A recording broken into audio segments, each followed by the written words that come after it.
appreciation. Well, finally, welcome to the show, bro. Thanks for having me. Yeah, you just had a phone call. You're getting quotes. Just shooting the shit. You can't Google quotes. We were reminiscing of a funny quote a friend said earlier within the week. Yeah, man, dude.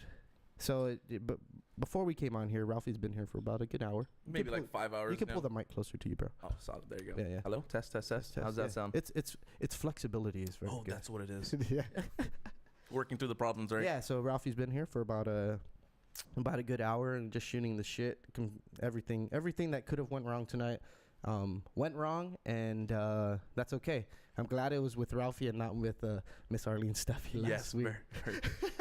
I would have hated for that to happen to you, boo. R.I.P. the dream, baby. Yeah, man. Especially, dude. Before I met her, I was just like, oh my gosh, talk show host, historian, local celebrity. Yeah, pretty much somebody who's been doing shit here, dude. And that's someone you looked up to, kind of. Right. Well, the average person that I have here ranges between the age of 20 and 35. Yeah. Right.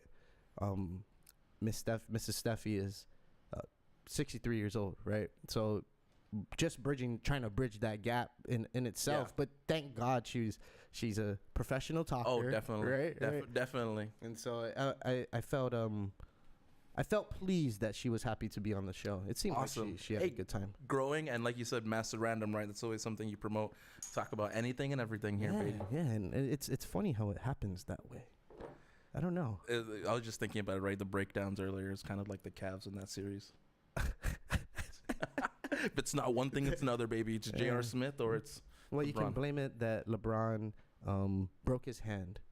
Yeah. Sure. One thing I do want to talk about, and I did say I want to talk about it, is Trump went to North Korea today. No, not North Korea. Singapore. Singapore. Yeah. And Trump and North Korea. Trump and Kim Jong-un met today, and they actually took a picture, and then they had their little meeting, signed an agreement, if I'm not mistaken. Yeah, they did. Yeah, you want to pull up an article on that, Matt? So the whole thing, I was working today at KUM, so we were kind of up to date with the news, and I don't think they released exactly what the agreement was, but I know a lot of the talks that Trump was saying was that it seems like it was full denuclearization within the North Korean peninsula. Right, and then I just saw something on the computer that said that they were going to stop all U.S. military activity on the Korean peninsula. That they're supposedly pulling away their subs or any activity I guess they have. But I was kind of thinking about this. What about South Korea? What's their stance on their military presence within the border or within the means of protecting their people? Right. Go back up. I saw something there that mentioned South Korea. But I know Trump also mentioned that they won't be hosting any more war games, and I know that directly affects Guam as a whole. Yeah, and because South Korea and the United States and have Japan, that sort of joint. Yeah, they're allies basically, right? And right here, look, that 4 minutes ago, South Korea. We need to figure out what Trump meant about stopping military drills. Well, as far as I saw, he was saying no war games at all. Right. So, but imagine that actually affects Guam as a whole too, because we have the South Korean sailors come to Guam, or their South Korean military and the Japanese military, and that affects our economy directly. Right, and when we have huge events like that. Yeah. What do you think is going to happen? They're just going to bring military here? Well, no more military. No more money. What do you mean? There's going to be a South Korean army base here. Oh no. Definitely, I don't think that's possible. Yeah, it says right there. Yeah, South Korea's government has reacted cautiously to Trump's comment in his news conference about shutting down the two countries' annual joint military drills.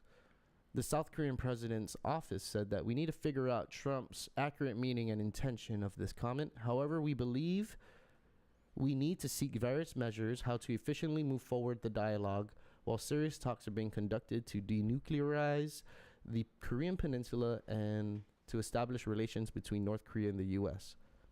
The war games, so Trump said that the drills cost the U.S. a lot of money. The war games are very expensive. We paid for a big majority of them. We fly in bombers from Guam, Trump said. That's a long time for these big, massive planes to be flying to South Korea to practice and then drop bombs all over the place and then go back to Guam. I know a lot about airplanes. It's very expensive. It's very expensive. You have to do the hand motions whenever you're whenever you're mimicking Trump. Yeah, keep going down. Dude, this is like the most up-to-date shit that we're yeah. I experiencing mean, right this now. was at 6 Literally o'clock. 6 this o'clock. morning, right? No, this was at 6, 7 o'clock. No, the meeting though was this morning. Yeah, in the afternoon, And you know, Trump should be landing here around 3 a.m. something like tonight. that. Yeah, all you MAGA supporters. Yeah. Get ready. Like I said, I had a few friends that were like, we're going to be with our MAGA hats waiting. Trump, we love you. Trump jokes. He may say he was wrong about Kim, but doesn't think he'll ever admit that. I may be wrong and stand before you in 6 months and say, hey, I was wrong. Hey, boo, first we got to acknowledge. I don't think I'll ever think that. We got to acknowledge that CNN is fake news. Yeah, It's totally false. That's not what I said. See if you can pull up another website there. Another website about the thing. Fox and Friends. Put up some independent media like... No, I mean... There you go. There we go. Here we go. The one thing I could appreciate was when Trump came out, he was very sincere, you know. There was no animosity towards North Korea. I didn't see the video. Can you pull up actually the video of their meeting? Sort of... it was like a short conference, right? They kind of came up. Is that what you're talking about? Afterwards, when they were signing the actual agreement, okay, you know, he was speaking on what they were talking about and what actually happened between them. A little bit, touched on a little bit, but he was saying like, you know, Kim Jong is he didn't say he was a smart man. There was a term. He was a very creative man. You can see he was kind of watching his words. Just YouTube some like Trump's. Just agreement signing. Yeah, Trump. North Korea agreement signing. You'll see that. But hey, this is one thing I wanted to bring up. Right, you got to give credit where credit's due. Right. This is something that's almost unprecedented. It's never happened.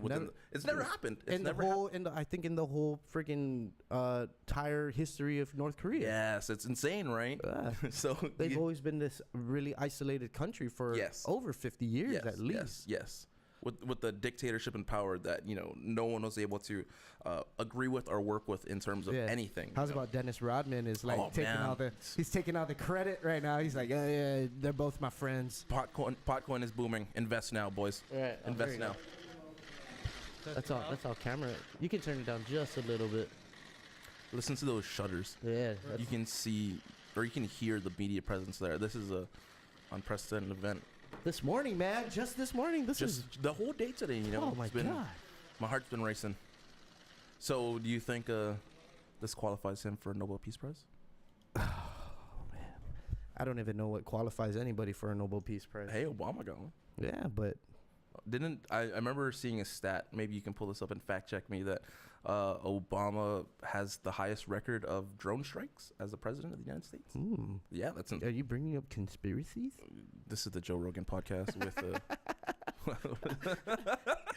Young Maddie. Young Maddie. No, what's his name?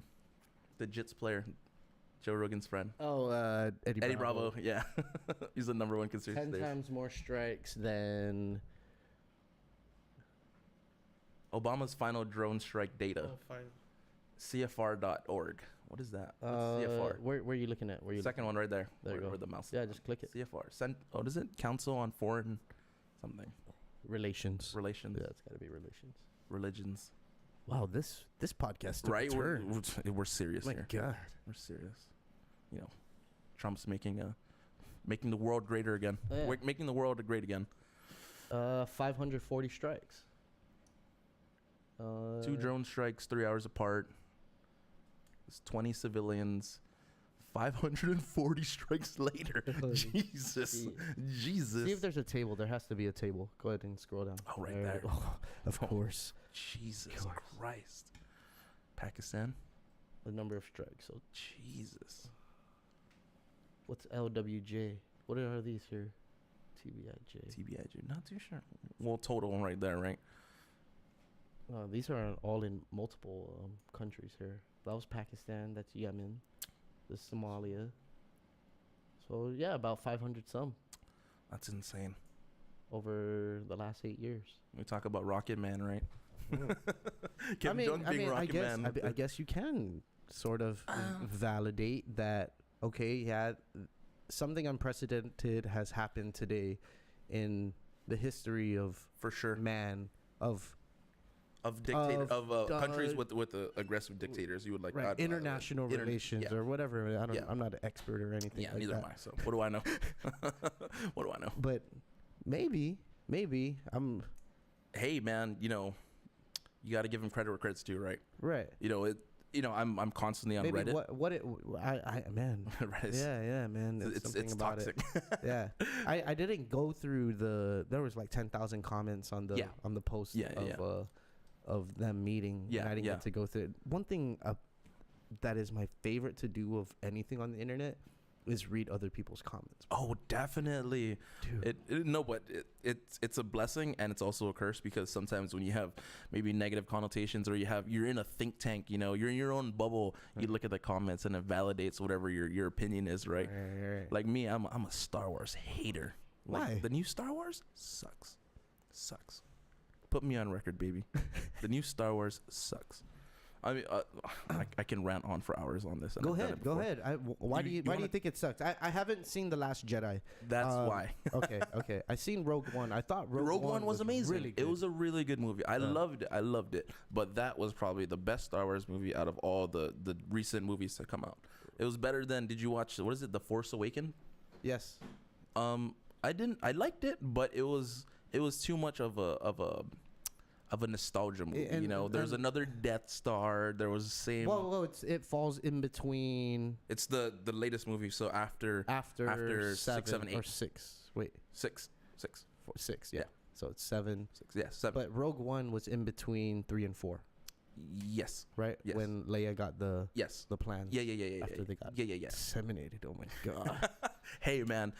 See, what do you do? How do you sit on the shore like that? I'm sorry, spoiler alert. Everyone dies. Yeah. Spoiler alert, everyone dies. How the fuck do you sit there and just watch your imminent death? What are you gonna do? That's true. Just drink a beer. Yeah. Smoke a cigarette. We're gonna die anyways, right? I'm gonna hug my girlfriend here. Yeah. What are you gonna do about it? There's nothing you can do. So you gotta take it while you can, right? No, but the reason why I say the new Star Wars sucks is because the Last Jedi, you have your pre-established characters. You have your Han Solo. He died. Miserably, he died, and he was someone's favorite character. Right. You have Leia. You had Luke Skywalker, and these are all pre-established characters. In other movies, there's books on them. There's comic books. There's cartoons. There's everything. And then you just take that in the latest movie, The Last Jedi, and you say, nah. We're going our own direction. Luke's gonna die. Yeah. Spoiler: Luke dies. Oh fuck. Yeah, sorry. I haven't watched it. Hello. Well, you're kind of a year late already, so welcome to the party. Spoiler alert: Luke dies. New Star Wars sucks. No, but there's pre-established characters. Everyone has emotions. God damn built it, up Ralphie. Swords. Oh my goodness. Yeah, Luke dies, and he goes out like a punk, dude. Luke's supposedly the greatest Jedi. So is Ray his daughter? The last movie established that Rey's a nobody. Rey is she's just an anomaly that she's just someone there that's supposedly badass with a lightsaber and just happens to have the Force with her. Yeah, no one knows who she is. She's a nobody. She's a nobody. Remember that guy, Snoke, that big, evil looking character? Mm-hmm. Yeah, he dies. Spoiler alert. We're gonna stop talking about Star Wars. Yeah, dude, I'm getting heated, boo. We're people are gonna hate me and we're gonna fight. We're going to the Fuji parking lot and we're gonna fight. Why is that the most famous place to fight? Dude, I came from a Halloween thing, right? And this was years and years ago, dude. And as we were like getting into the car, a fight breaks out in the middle of the road. Okay. I see one, and there's always, for some reason, one guy takes his shirt off. Takes his shirt off, and all of a sudden he's Hulk. He's like knocking out dudes. He's like walking up to people. There was this dude. Yeah. This dude was walking up to people. He's like, dude. The guy drops. He'll fucking walk. It's like a cartoon, right? It's like a cartoon. What is happening right now? Friends are dragging other friends off the street. There's like a guy that's like laid out. Jesus on the ground. Ground like this. Oh. It's like a war movie, right? Yeah. Everything's in slow motion. Everyone's shell shocked. You're like, oh, what's going on? Like, holy shit! I broke out my phone. I was like, I gotta get this. I'm gonna be that guy. I'm drunk right now, and I won't remember. I gotta record it for later so I can tell my friends this really happened. I was in a complete Halloween costume too. I was like, yeah. I love it. I don't know. Halloween's a bad time for me. Why? I always go all out for Halloween. I take it to the next level. This one time, my lady always teases me about this. I was I went as a pirate one year, Assassin's Creed pirate, but I was like Assassin's Creed pirate. Yeah, this one. Oh, you have it? Oh, yeah, you got it on deck, ready. Oh, okay, you have the game. I thought you were gonna pull out your costume. Oh, okay, that's cool. Yeah. So from Black Flag, right? Yeah. And so yeah, all the shit. It comes with all the shit. Comes with the sword. Comes with the straps. Did it come with the blades, the wrist blades? I know it was the cheap version. Yeah. No, it wasn't it wasn't cosplay fucking approved. It's approved. Not. Yeah. I'll show up to a game car, a nerd con. They'll be like, "What the fuck are you wearing?" The costume you're not wearing. You're wearing is not time approved or it's not a period approved. Doesn't make sense. You're not Johnny Depp. Who are you? Yeah. So by the end of the night, I was like so swollen from just drinking. Yeah. Sweating profusely. Yeah. All the material like sucked onto my body. Yeah, it's a morph suit. Dude, when we got to the car, I took off all my clothes, bro. I rode home in my underwear, bro. You gotta do what you gotta do, baby. You gotta air out the nether regions. I was like, never again. I'm gonna be a fucking pirate. But that's always the thing about Halloween, right? It's either you wear more clothes or less clothes. It's never like your normal attire, right? It's not just shorts and t-shirt. It's like no shirt and like man thong. Like you have the Borat one piece on. I remember I had a morph suit and I went as like the Hulk one time, but it was so bad because you have the get him boy. Get him, boy. Okay, shoot. So I had the morph suit on where it covers your face and no one knew who I was. Yeah. But I was thinking about, I was like, man, I need to get out of this. What if I need to pee? You know, there might be alcohol involved and I can't drink through the morph suit because it's just gonna smell like alcohol all the time. I gotta get out of this. And there's a zipper in the back, and I feel so sorry for girls that have dress zippers that you can't reach. I'm like, I'm a big boy. So, like, you know, imagine like, you know, when you go to like a bar, my arms are completely flexible. I'm a T-Rex baby, just rare. No, but I'm an action figure where the arm just goes around. Just take off your arm and just put, you know. No, but you go to a bar and you always see like, or you sometimes see like two girls go to the same restroom, you know, and it's a normal thing. Yeah. But you don't see like two guys, one guy in a morph suit. Hey, can you unzip me, dude? Hey, bro, weird question. Can you just pull my zipper down past my shoulders? I'll buy you a beer, dude. Yeah. The thing about that zipper thing, when you zip it all the way, it fucking points like a little horn. You're like Deadpool. Yeah, Deadpool. It's like shit. You get it like folded in. Yeah. And then you can't find it later on. You're like, and then you can't grab it with the fingers, and you're like, oh, dude, I'm screwed. This is my life now. This is my life. I'm stuck in here. Hey, B, can you pass me the aircon remote, please? Right there. Yeah. Blasted, baby. Yeah, bro. I can feel the heat. Oh. Matt, you're sorry. I'm emanating. Sorry. Matt, you are about to get blasted, buddy. Sorry. You gotta do what you gotta do, right? Yeah. That's it. Yeah, dude. That pirate costume I had though, it had about 15 different things to take off. So it's like the arm strap, the fucking elbow strap. That's a no-no. The fucking unnecessary cross strap that goes. Yeah. Man, I've had some. I almost rather be in a morph suit than. Oh, dude, it's so freeing though. You know what I mean? It's just so freeing. Like you feel every breeze. Isn't it weird how when people feel so free, they do that weird squat? Oh yeah. It's like no stickage today, baby. Get it through all the creases. Yeah. And all the cracks. No, but you sort of still have to like butter yourself up just to get in, dude. Right. Puts the lotion on the skin or gets the hose. Yeah, but yeah, I'm done with Halloween. Yeah, I mean, too crazy.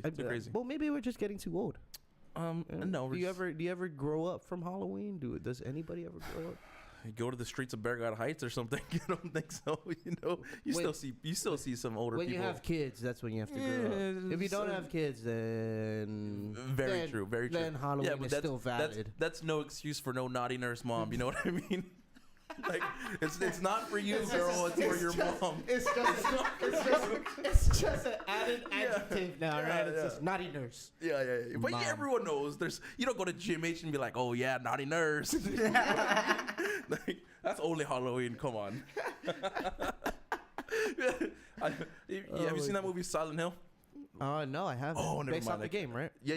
Based off the game. There was a movie where there was nurses. That's like the half animated. It's kind of animated. It was kind of, I don't know. It reminds me of Beowulf. You ever watch Beowulf or yeah. A Scanner Darkly? A Scanner Darkly. That sounds familiar. I don't think I've ever watched it. Scanner Darkly is from like 2005, and it's a Keanu Reeves. No, I don't think I've seen it. And he's a druggie. I don't think I've seen it. Yeah. I cannot say. I'm a Matrix fan. So. Well, spoiler alert. He fucking dies. Oh, boo, you ruined it for me. You ruined it. What do I do now? I'm not going to watch it. It's not on Netflix. I'm not putting it on my list. I'm not queuing it up, dude. I hate Netflix, dude, because it's like you put all your favorite shows in your list, but you never watch them. I never put my favorite. The thing I hate you about... don't put like your... No, I don't. I literally go and I just be like... But, dude, Pootsy, dog, like, I feel so bad. Like, what if I want to watch it and then I never watch it? I just want it to be there, so I know like I like that show. That movie was good. That movie was like one of my favorites. That's why it's in my list. Yeah.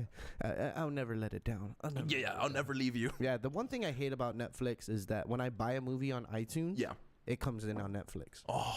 Or HBO. Yeah, so I've stopped buying movies on iTunes. Okay, and I wait just steal them online. Yeah. Well, I just wait. No, man, I'm not a bootlegger. Oh, dude, sorry, boo. I'm just joking. Dude, did you download movies back in like LimeWire, iMesh, okay, you're a LimeWire guy. Okay, we're not that far apart then. Okay. So yeah, dude, just poison your computer with Matt, you were a LimeWire man. Yeah. We had FrostWire. Oh, wait. Too loud. Too loud. Soft voice. No for yelling. Soft voice. Yeah. That's like AIDS for your computer. Unprotected sex with like Brazilian hooker. I don't know. Yeah, man, dude. It's, you ever download those songs? Well, it took like 2 weeks to download a movie back then. Yeah. Even just a picture took like 3 days. Dad, get off the internet. Get off the phone. I'm downloading the new Lord of the Rings. I don't know. No, you ever download those songs, Lil Wayne, Amelie or something? I don't know. 50 Cent in the club. And then you download and it takes like a whole day and then you play it and it's just like, it's just static. Yeah. The canon. For real, right? Like, oh man. Fuck, I shouldn't have. Only 90s kids will remember. Yeah. And then you forgot you downloaded that same one and you re-downloaded. No, then you can't find the downloads folder. You're like, where did I put it? Yeah. I know I downloaded. Then you re-download it again. God bless torrents, man. Mm-hmm. Sheesh. It's a hard life. Yeah. It's a hard life. I mean, it's basically the same thing. Those guys are real life pirates. Real life pirates. What makes them real life pirates? You know, stealing for the common good, which is to put money in their pocket and benefit themselves. You mean they're real life Robin Hoods? Oh no, pirates. No, I mean, I was following their case for a little bit. I believe they're Swedish. But the Pirate Bay. Yeah, there were like 3 of them, and I believe they're Swedish, and they were on the run from the police for a really long time. Yeah, I remember it got shut down, then it came back up, then it got shut down again. Yeah, then came back times, up. Many times. I think they were hiding out in like Cambodia or something like that. Way. One of them married a Cambodia lady, but I think they got extradited from Cambodia or something like that. And now some of them, or I think all 3 of them are in prison now. I think this is a good time to pull up the Pirate Bay guys. Dude, it was an interesting story. Like, I'm all about did they get caught and arrested? No, they were facing trial, and I believe the main guy. The Pirate Bay dudes. Yeah. No, I believe they were facing trial and they already started their court cases and they just like split, dude. Okay. They ran away because they knew they were facing pretty much life and something crazy. Let's check this out. Well, I'm down. Pretty bad week for pirates. Pirate. Well, how long ago was this? Pirate dudes. I knew it. Look at that. Oh my god. Please put that on full screen so everyone can see that shit. I called it. Yeah, the Pirate Bay dudes. Just call me the pirate Sentenced dude. to jail. At least they're still alive. A guilty verdict has come down in the case against Swedish BitTorrent search site The Pirate Bay founders Fredrik Nij and Godfried Svartholm Varg. Carl Lundström and Peter Sund were sentenced to a year in jail in order to pay $3.54 million to film and music companies in the Stockholm court today. This is in 2009. They were found guilty of assisting the distribution of illegal content online. No, whatever. Whatever. But plan to appeal the decision. Meanwhile, the Pirate Bay is still online and everything, considering the increasing number of artists knowingly giving their music away on the net, not to mention the hundreds of alternative BitTorrent search sites out there. This verdict seems like a desperate case of too little too late, but still prison is a real thing, even in Sweden.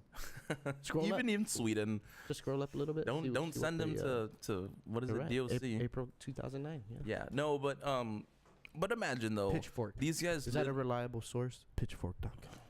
Who knows? Yeah. Who knows anymore? Maybe not. Fake news. No, but imagine like these guys, right?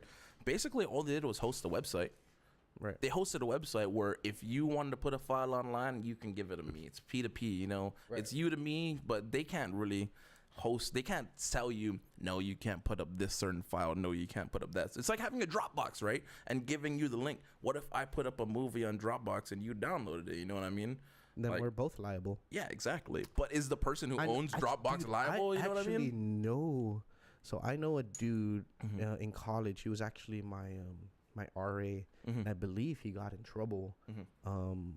He was the RA of my dorm. He got in trouble For torrenting? For downloading illegal movies, and this is when they were like really locking down on people downloading movies and shit. Man, like people have to understand when you torrent movies, it's so easy to get caught.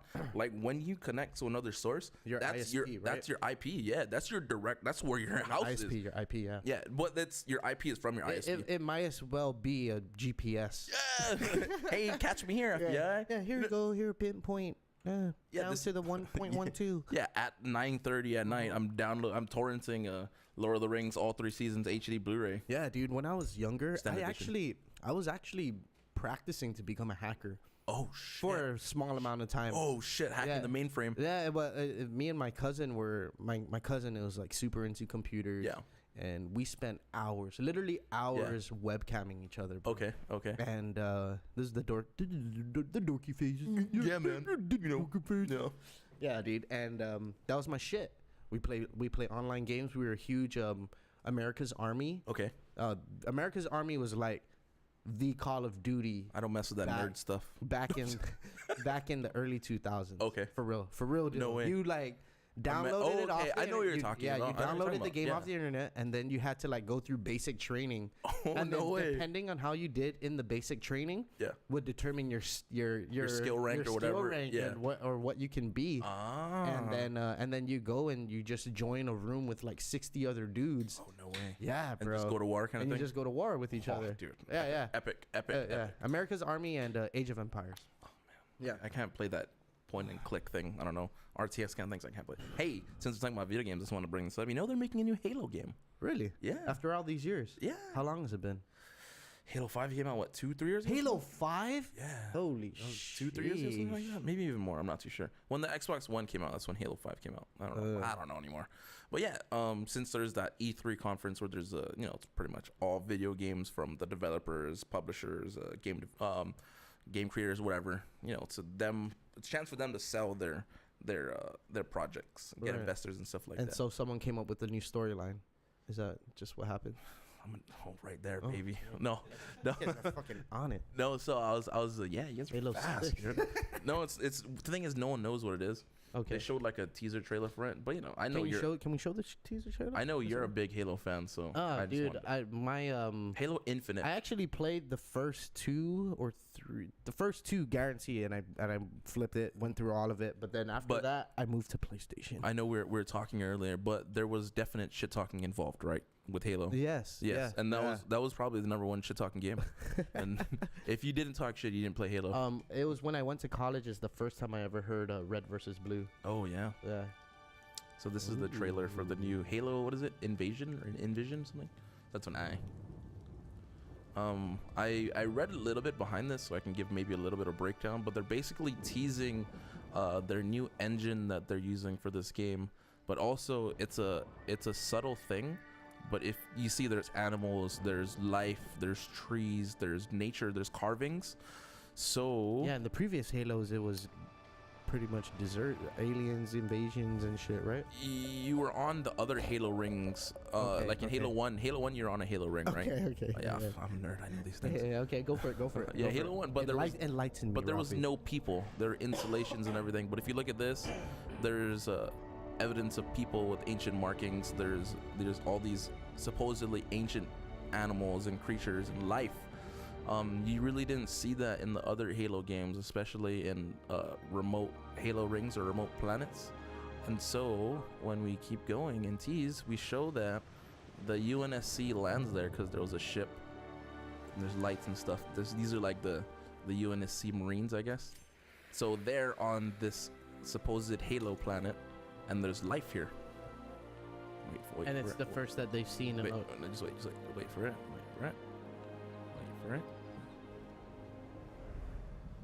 There's the Master Chief. So you know he's still alive, Right. and something's grounding. Yeah, something went out, huh? Something's grounding. Hey, just turn that down real quick. Let's figure out what happened here. Anyways, just real quick, you can see the Halo ring. Yeah. You can see the Halo ring. And so I was reading up on this, and this is like one of the ancient Halo installations where mankind was supposedly there, or mankind like prospered there. Oh. So this is the first Halo game where you go to a Halo planet and there's supposedly mankind there already, you know. There's ancient people kind Hold of on, let me figure out. Yeah. Technical difficulties. Pause for the cause. I like that. It just started grounding. Yeah. I can still hear it. You can hear it, right? I can hear it. It's like a buzzing in your right ear. I think it might just be The headphones. yeah. Matt, can you Yeah, hear it's the still buzzing? grounding. You can't hear the buzzing? Can you hear it, boo? Are we coming out on both sides? Yeah. Yep. No, yeah, I can hear it. Yeah. I can. There it is. It's the cable. I think it's just the cable. Yeah. Hey, Matt. XLR. Pull. No, there. See, Matt hit it, dude, and he's like, no, Matt elbowed sabotage. it. He's like, fuck Halo, I'm a Call of Duty guy. He fingered it. There you go. At least we figured it out. Thank you, Matt. Yeah, appreciate that. Got an that was a engineer good- over here. Yeah. Of the environment. Yeah. I love it. But yeah, that's fucking great. That's cool. It's whatever. Yeah, I I mean, don't care. I'm not gonna play it, so it doesn't matter. which one? Halo. You're not gonna play it? I don't even have an Xbox. No, it's gonna be on PC. I might play it. I actually haven't owned an Xbox since Xbox One. There's no Since point. the first Xbox. If you really look at it, there's no like real good game that you need to own an Xbox to play. Yeah. You know. Why do I have such a hard time wanting to buy a game at at like GameStop and stuff like that? Well, I think because you haven't had that personal experience or maybe that following for a particular game. Like I can say this on PlayStation, there's that game The Last of Us. I don't know if you ever played it. I haven't played it yet. The Last of Us came out on PS2, I think, and I played it on PlayStation. No, it was on PS2. PS2? PS3, sorry, PS3. right. PS3, and it came out on PS4, and that was probably one of the first games I got on PlayStation 4. And I'll tell you this is one of my top 10 greatest games I've ever played. Yeah, Nate, he was Yeah. telling me, he was like, dude, You never played The Last of Us, man? Yeah. No, what's the whole thing is you get so involved with the storyline. It's an amazing storyline. The gameplay is awesome. You get so involved with the game, right? You get emotionally involved. And so it's like reading a book. You read a book start to finish, but you're like, what happens next? Right. You know, I'm hooked, and I want to see what happens next. And so that game came out like, I don't know, 3, 4, 5 years ago. And now they announced the part 2, and it's like, oh, I need to finish the story. What happened next? You know what I mean? It's an interactive book. It's an interactive movie. That's the way I look at video games, right? But in video games, it allows you to change the story as you please. That's what I've been noticing about a lot of RPGs. There's a lot of new games. Well, it's not really an RPG. It's more of a story-driven game, you know? Okay. You're playing through the campaign to figure out what happens in the end, you know? It's like reading a book. You don't stop 3/4 of the way through and be like, nah, that was a good story. Yeah. That was a good story, but I'll just read it online and figure out what happens. I'll just watch Twitch streamers and just watch them play it. I don't want to play the game. Yeah. Speaking of Twitch streamers, Pete, man. Yeah, dude. Yo, big ups to you, Pete. Yeah, dude. Just That's so happened today, right? I saw it online. Yeah, I saw something. I saw him tweet something. I think it was today or yesterday. Maybe, yeah. I catch within the Hey, man, 2 days, that's man. so good on him, dude. For real, But he dude. grinded though. He That guy did. was a grinder. He grinded extremely hard. He dude. really set up his life path to go towards that. You know, that was his goal. He became almost like a full-time streamer. You know, he moved to the States because they got better internet out there. Yeah, and and people, he was like, yeah, thank you for your donation. I get to Yeah. do laundry this week. Yeah. And he was, I think I told him too. You know, we FaceTime a couple times. Yeah. And I was like, dude, you're natural, bro. Yeah, like, dude. It's just so crazy how just naturally you're able to talk to a camera. You're not really talking to anybody, but me, if I was to do this and boring. talking to the It's camera boring. the whole time, I wouldn't know what to do. But the thing about him is it's natural. It comes natural to him, right? He enjoys it. He's having does. fun. He does. He's playing Street Fighter, the game he loves, and the game he he's was good playing at. that game Cuphead for like fucking a month or two. That was made by the devil. The game was made by the devil. The devil himself reincarnated and came onto a video game. I've never played it, but I've seen people playing this. Yeah, so if you don't know Pete Kimball, he actually was he started streaming full time last year, just driven to stream almost like 8 to 12 hours a day or something like that. Yeah, most longer. traditional streamers, they have like a set schedule, like Monday, Wednesday, Thursday, 8 hours from 12 p.m. to 8 p.m. kind of thing, Right. And so you build up a certain following. And but the thing about Pete is Pete's a good gamer. That's the one thing I like about Pete is, when people promote video games and stuff like that, they don't play video games. They're just a promoter that's like, hey, we need sponsors to throw this kind of event. Pete was in the events playing the video games. He was winning, previously, winning Street Fighter and stuff like that. He was a good gamer. Yeah. And that was one thing I appreciate about him. And he was very, I guess, enthusiastic about seeing the community grow. And that was one thing good about him. So I don't know. Yeah, Good upside to Pete. Ask Matt and Brian, dude. Okay, let me finish my story about Pete. Okay, Sorry. He started streaming a year. He moved to San Francisco about a year ago. It all started with Hawaii. him. I think he went to Hawaii. No, he left the job that he was at here. Yeah. Or He had a he good got job, let too. go or something like that. Oh, man, unfortunately, I didn't know that. And then Hey, look at him now. yeah, and then he decided to go on like a 2-month vacation, couch surfing around people's around the United States. Yep. And then he ended up in the Bay. Ended up staying in the Bay. Sorry, Pete, I'm telling your story here. But ended up in the Bay and started streaming full time. And now he became a Twitch affiliate as a streamer. Yep. And now he actually works for Twitch. Yeah. As a video production in the marketing department. Yeah. Or something like that. There's that ground again. Yeah. Hey, move the wire again, dude. It's grounding again. There you go. Oh, yeah. there you go. Just keep your finger there. Yeah. Lick your finger and then just put it there. No, you're No, good, you're but good. I mean, dude, that's so awesome to see such a Guambo like that succeed in something that he's very passionate about, and that's that should be a testament for everyone out there, put your mind to it. Not just out there, bro. Here. I mean, that's what I meant. Oh, right? okay. Dude, just Everyone I don't- except- I don't- everyone it's- except the it sounds people like I in need this to room. Fucking change that cable. Go ahead. What kind of cable? You're good. It's a cheap cable. Oh, there you go. That's That's why. just give it some beer. It's just tired. It just doesn't. It's like, I'm gonna take a nap, Just dude. fucking hanging there. Yeah, it's like a LeBron.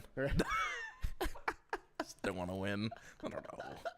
Hey, no, but so LeBron, do you think he's gonna get traded? Let's go bring this up, dude. I okay, we need wanna to bring this talk up? about this. I need to talk about this. Okay. I'm such a LeBron hater. I love it. No. I told you earlier he's not gonna get traded. I think he's gonna bring someone on. I think he's gonna convince somebody to go Okay, on. who? I think he'll retire from Cleveland, dude. You think I'm not a LeBron skeptic. Yeah. No. No, I'm not a LeBron skeptic. I think J.R. Smith is gonna leave way before that. I don't think it's going to be his choice. No, but I know we were talking about this earlier, right? LeBron is undeniably the most dominant player within the NBA now, and he has been for how many years he's been in the league, right? But with that being said, I don't think he's the greatest player of all time. I think that there's a case to be made. I think I watch way too many Instagram videos on Haters. Shannon Sharp and Oh, yeah. Shannon Sharp's a hater. Cowherd or whatever his name is. The Cowherd, yeah. Yeah, dude, and I'm just like, oh shit. Stephen A. Smith. You guys are really fucking with my emotions about LeBron. See, that's what we were talking about earlier, right? Like when you like kind of live in a bubble, or like you only want to read the comments that help solidify your opinion. Yeah. That's what I do about LeBron. Fuck that comment. Yeah, fuck yeah, that yeah. comment. That's a good comment. Like you had some valid facts there about why LeBron should be the greatest, but no, I don't agree. Yeah, I don't agree with your facts. No, I'm gonna I hate comment that. on this comment. No. That's how you go down the rabbit hole, dude. That's how you.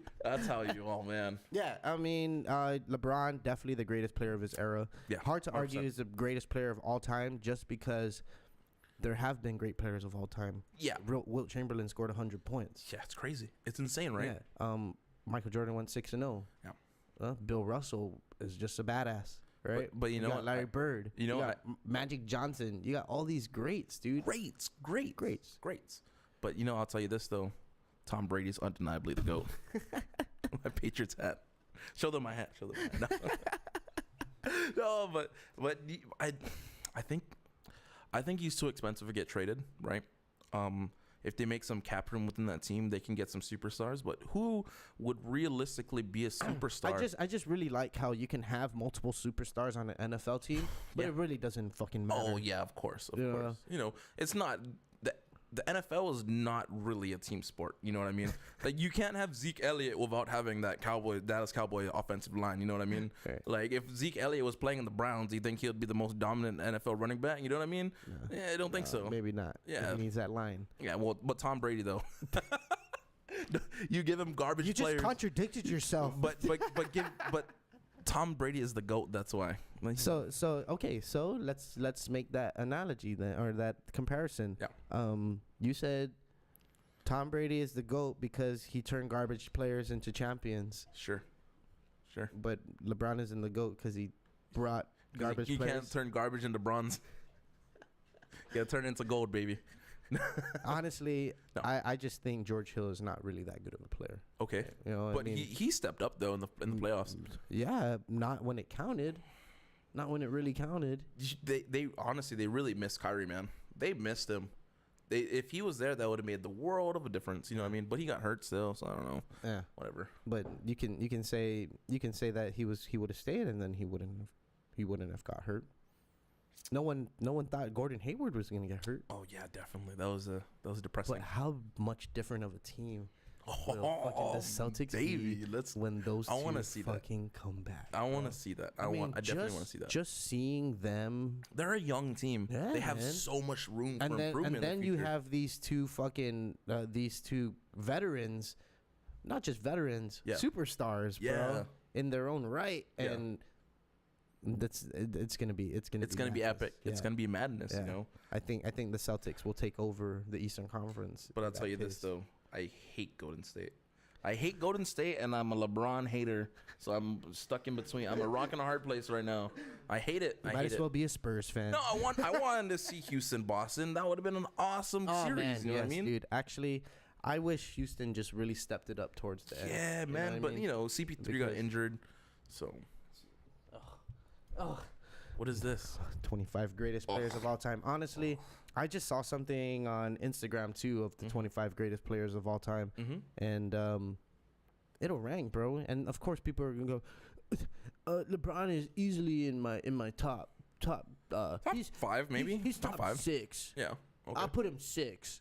I'm just reading comments. I'm like, oh my gosh. The debate will go on forever. You know how it's long? never gonna end. It's You never know gonna how end. long this debate has been going on? I was in college, No and I way. would hear my friend and his friend argue about LeBron being the greatest of all time. Yeah. And this Wow. was 10 years ago, bro. Wow. Well, he's like I said, he's been a Yeah, I mean- dominant player for how long? 15 years. Dude, no one's gonna stop him when that tank drives down the middle. Just ISO, baby. Give him the ball, double team him. He just goes through the double team and drives up the middle and dunks on anyone. I don't care who you are. You're not gonna stop that tank from dunking, dude. Or foul him and then he just shoots at 2 free throws, whatever. All right. That's almost like me when I play. So good. I'm just joking. I'm 100% lying. Don't quote me on that. Quote me on that. I guess we're going to have to find out Yeah. in a couple weeks. Yeah, aren't the we? alumni tournament's coming Ooh, up. Boo, 10 boo, you're an days. alumni from I FA. am. Hey, I am. man. And the last time we talked about the alumni tournament Yeah. was literally 2 years ago. I had the Eddie alumni Pelkey. No, I had Eddie Oh, Pelkey. oh. 3 years ago. Wow. It's Yeah, I been that had long? Eddie Pelkey and Gerardo. Oh, no way. Yeah, He's dude. the man. That guy is so awesome. Gerardo. Did I just call him Gerardo? Gerardo, right? Gerardo, It's right? Gerardo, Okay, yeah. okay, You got it. You got it. just You got it. doubting Like, he's a myself over firefighter here. now, man. He's in the cycle. Really? Yeah, so he's not an FD anymore, Yeah, I unfortunately. heard. That guy was the man. He did everything. Shout out to Gerardo. Yeah, dude. He was But like, he hey, was, let he me was let like me just Tony- he let was me like- just bring he was this like up. the Tony of our days. Nah. Even better. Tony was Better. still there. Tony's still there? Yeah, he's still there. Anyways, I just want to bring this up before we dive further into this. Mr. Thompson passed away, right? Right. And Rest in peace, Mr. rest in peace, Mr. Yeah. Thompson.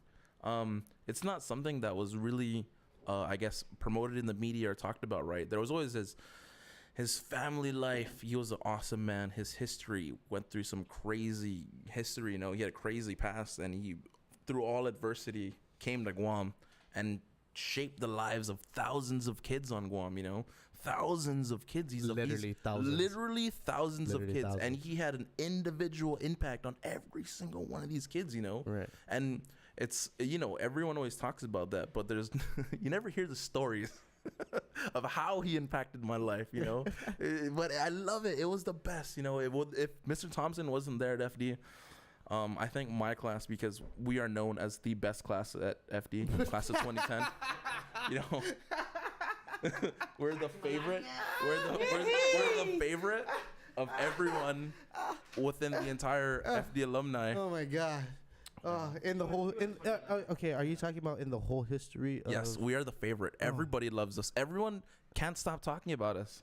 Because they love what us. aspect? In the fact that We're the best. Your history, your guys' tournament history. We'll speak about the history afterwards. But anyways, imagine if Mr. Thompson wasn't there while we were going to school the best class 2010. Yeah, okay. Those guys would have been like wildebeests, wild animals if he wasn't there. You know what I mean? Someone had to be there to make sure that these kids fall in line. And everyone always says like the FD way, the FD like standard. You know what I mean? Yeah. And it was so awesome that he was there to help set it for everyone. You know? For sure. He didn't even go to FD, but he knew there had to have been a standard for a man to grow up and be a man. You know what I mean? Right. That's awesome. And I never had that really close relationship with Mr. Thompson because I was never a basketball player, or played sports that involved him, but I was heavily involved in just seeing him every day at school.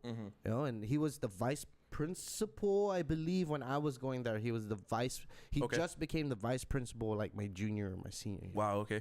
And before that, he was just the PE teacher or the athletic director. You know Mr. Brown? I had Mr. Brown as open the PE court teacher. boys. Okay, yeah. Open court. So Mr. Brown was the PE teacher. Mr. Thompson was the athletic director. Eventually became the vice principal. Yeah. And then at that aspect, one day he goes, "You boys have condoms? Do you need I've any?" heard these stories. I love it though. Here, he opened up his drawer and just threw me and my friend a bunch. He's like, "Here you go." You have any other Mr. Thompson stories? I'll tell you mine. I love my stories. Me was I walked into school late one day. Oh, the best. I already know where this is going.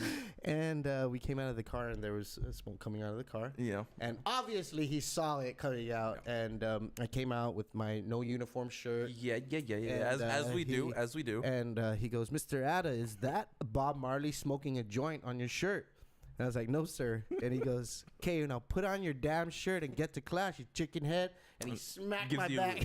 His famous Thompson claps.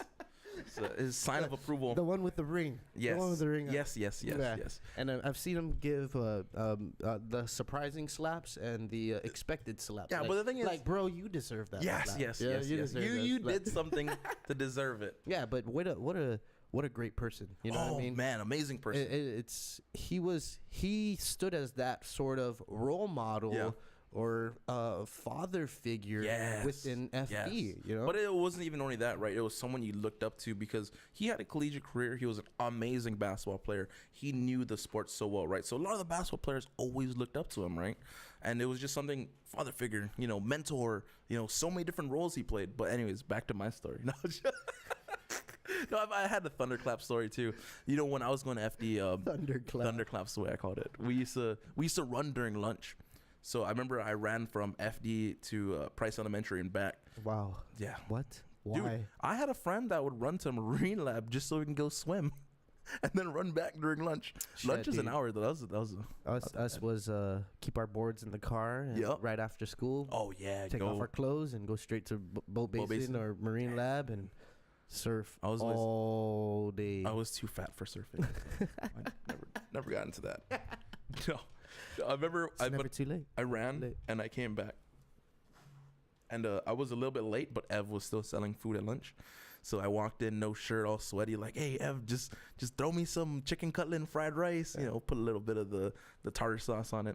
And I had Manguni's class. I remember walking no shirt with my shirt, like dressed on my shoulder, walking in a class all badass because I'm late, you know, no fucks given. I walk in, Manguni's there, like, why are you late? Oh, don't worry about it, miss. I went running. I was with the Mr. Santos, don't worry. So I go into my plate of food, no shirt, sweating.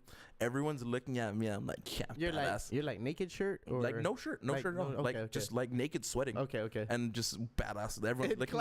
Yeah, like everyone's looking at me like I'm badass. I got a plate of food. I know, and I'm late. What do I care? And then everyone's just looking at me. I'm like, wait, that's not a good look. So I go to my desk, sit down, look up. Mr. Thompson followed me all the way into the classroom. Oh. And I'm just like, oh no. The look of dread. My face just went white. Smacks me in the back. Put your shirt on. But I love it. You know, if like I said, you know, if he wasn't there, then I would have been the asshole. You know. Yeah, you can kind of see at his funeral how much of an impact he made on a bunch of people. Dude. Were you there that the Friday night, the last night of the Rosaries, when we were barbecuing and serving? No. Man, so I got there late. I got there maybe like at 2 o'clock, 3 o'clock, something around that time. And I think I was there for the barbecue. I showed up for the barbecue, right? During the barbecue? Yeah. Right. Okay. We barbecued. Right. No, you guys barbecued? Hey, mad props to you guys. Dude. I barbecued a few. I feel like there was a lot of hands there. Yeah, but I end up going from barbecuer to supervisor. But imagine with all those people barbecuing, right? They were barbecuing from like what? 10 in the morning till 8 at night? Yeah. 8 in the morning? 8 in the morning till 8 at night. And then that was us. That's what I'm saying. That's how much love everyone had for that, man. Yeah, you know they brought a fucking reefer to the jungle for one day. It was amazing. And it was a good turnout. I remember there was so much food on the table, right? They're bringing out the second pig, and they're like, wait, there's too much food. Send the pig back. There's too much food. Yeah. Everyone in the rosary gets Blutan plate. Guys, we have a problem. There's way too much fucking food here. We had food for 10,000 people. Yeah. It was insane, but you know, like I said, it shows how much love everyone had. Yeah, I remember that WhatsApp group. Speaking of WhatsApp Brothers. group, okay, I want to get into WhatsApp groups. That's horrible. In a little bit, okay. Sure. But the Band of Brothers WhatsApp group, I'm anonymously in there. You know, and good job. Just the menu, how fast the menu grew in a span of a week. 300 pounds of chicken. 10 steamboats, 3 pigs. 500 pounds. 500 pounds of sorry, chicken. I was corrected. 500, yeah. Dude. Yeah, it was insane. Crazy. Insane. So, I mean, if any of you guys listening never heard of Mr. Thompson, go ahead and Google him. Oh, yeah. He'll show up all over on the news stuff, you know. That was the one thing, of like... his death, but still, I mean, it's never too late for someone to even do a documentary on him, right? Or a story on him, right? Master Random. Episode 1. Episode 200. No, show number 2 hasn't been named yet, but episode 1. No, that was something I want to talk about. Like, you know, we were joking around about like us rescheduling, and we're supposed to have Sevy and Rick, and that was something that I wanted to talk about with these guys, right? You know, yeah. Dodger, Rick, dodging draft. Rick, if you're listening to this, my friend, I've been trying to get you on since 2015. We're working on it. We'll get there. I promise. We'll see. I'll show you my phone. I've been texting him for the past couple of days, like, so Rick, are you gonna come with me? So Rick, no response. Did not read. You know. Nah, my favorite is the fucking the middle fingers. Hey, can we put that on camera? Yeah, you can put that. Where's the camera? Where's the camera? You can just put it on this one right here. So, like I said, we were talking about us, me, Sevy, and Rick. Sevy Sweeko, Rick Loves. This was about 2 weeks ago. That if you follow me on Instagram, you'll see that it got canceled and stuff like that. And so Sevi told me that they had to go pick up a dog, and Liar. He lied. and- he lied. and Ralphie Calling you out, and Sevi. Ralphie was drinking beer at a bar while he was supposed to be here. But Because forgiven, all is forgiven. no, Sevi, I hate you. No, all is. I hate you, Sevi. I told him that like 10 times. He asked me to do something for him. I was like, no, I hate you. Don't talk to me. I'm still mad at you. So, is this a camera here? You got the camera on? Yeah, Check this put out. So, Sevi, So this is I the sent- day that they canceled. I sent him a bunch of middle fingers. And You can put it closer. Put it closer. right. Yeah, yeah. Let me- Much closer. Right there? There you go. Can you see the scrolling? Yeah. Can you see the scrolling? It doesn't end, baby. It doesn't end. That's what He you get. literally sent thousands. It doesn't end. It doesn't end. It's still going. It's still going. I'm scrolling here. I'm scrolling. You can see it. If you're listening, he's scrolled about 50 times already, and there's literally thousands upon thousands of middle fingers at the moment. It's still going. And It's still going. It still hasn't ended. I'm like, we've been saying still going for about 30 seconds already. So that's how many middle fingers. And it's never gonna end. yeah. So it was like single middle fingers, Yes. and then it was a whole a message worth of Yes, middle that was fingers. in the message. That was probably at least 300. That's the wrath of pissing me off, I guess. No, because we were talking about we wanted to come on and we wanted to shoot shit. But Yeah. Sevi was scared that he might say something that he didn't want. Nah, but, dude, that's the one thing about this. I love it. The one thing that I was excited to talk about with Sevi coming on is I really think he should be allowed to play in the alumni tournament. Nah, fuck that guy. Why? Why? Send more middle fingers. Dude, that guy has won championships for FD, bro. Boo. Dude, Sevi Siswiko and Wilson on the same team. That's cheating. No one wants to see that. you just no, don't- I agree. No, I agree. You don't allow it. You just No, don't no, no. allow 03 to combine with anybody. No, I agree. You're right. If you're pulling somebody who played from a school, but Yes. played FD sports, You're right. No, you're right. FD basketball, then they should be able to play. But that team loses its eligibility to combine with other teams. Or to play in the playoffs. No, I don't know why he hasn't been made eligible to play. I mean, if there He was, said he fights for it every year. no, everyone fights for him. I know there's at least few friends that he has in the FDA that would love to see him play. Right. He was a big part of that championship-winning team. Hell There's yeah. been pictures I and think banners of him two or with the 3 years. Friars uniform. Right, You know what I mean? right, and right. if that's not representing the school in a certain fashion, then I don't know what it is. Yeah, I don't know what it is. Yeah. Who can you say what it is? 1 year, 2 year? What does it mean? Yeah. I'd love to see him play, but I Yeah, wouldn't. you But I had- also you had wouldn't dudes- because he's too good. You had dudes who spent their time at FD getting bad grades. Yeah. Get kicked out, but still Yeah. eligible to play. It's insane, right? Yeah. It's insane. And So but he but this guy represented the school and he represented in an amazing fashion. yeah, You know what I mean? Sevi, this is me fighting for you tonight. Okay, even though you're not here, I think I drunkenly had a conversation with him about at the alumni tournament about him playing. I was like, why not? Because he's Why? too good. He's too tall. He's like the only Guam representative national He's like team a Brett Mama- besides Will Sinet and Vince Estella. But and still, man, I think he should still be given that opportunity to do so. Yeah. I don't think it's fair. And I told really him don't. I told him he should do a running documentary series on himself of him training and then getting denied every year. He goes, I show up in my FD uniform every year. and I get denied every year. I don't know. But I'm gonna come back next year, and then I'm gonna come back stronger and faster and better. And then you show another whole year of him just training his ass off. It's him in the sideline watching his team when he's drinking beer. That could have been me on the court. I would have made that shot.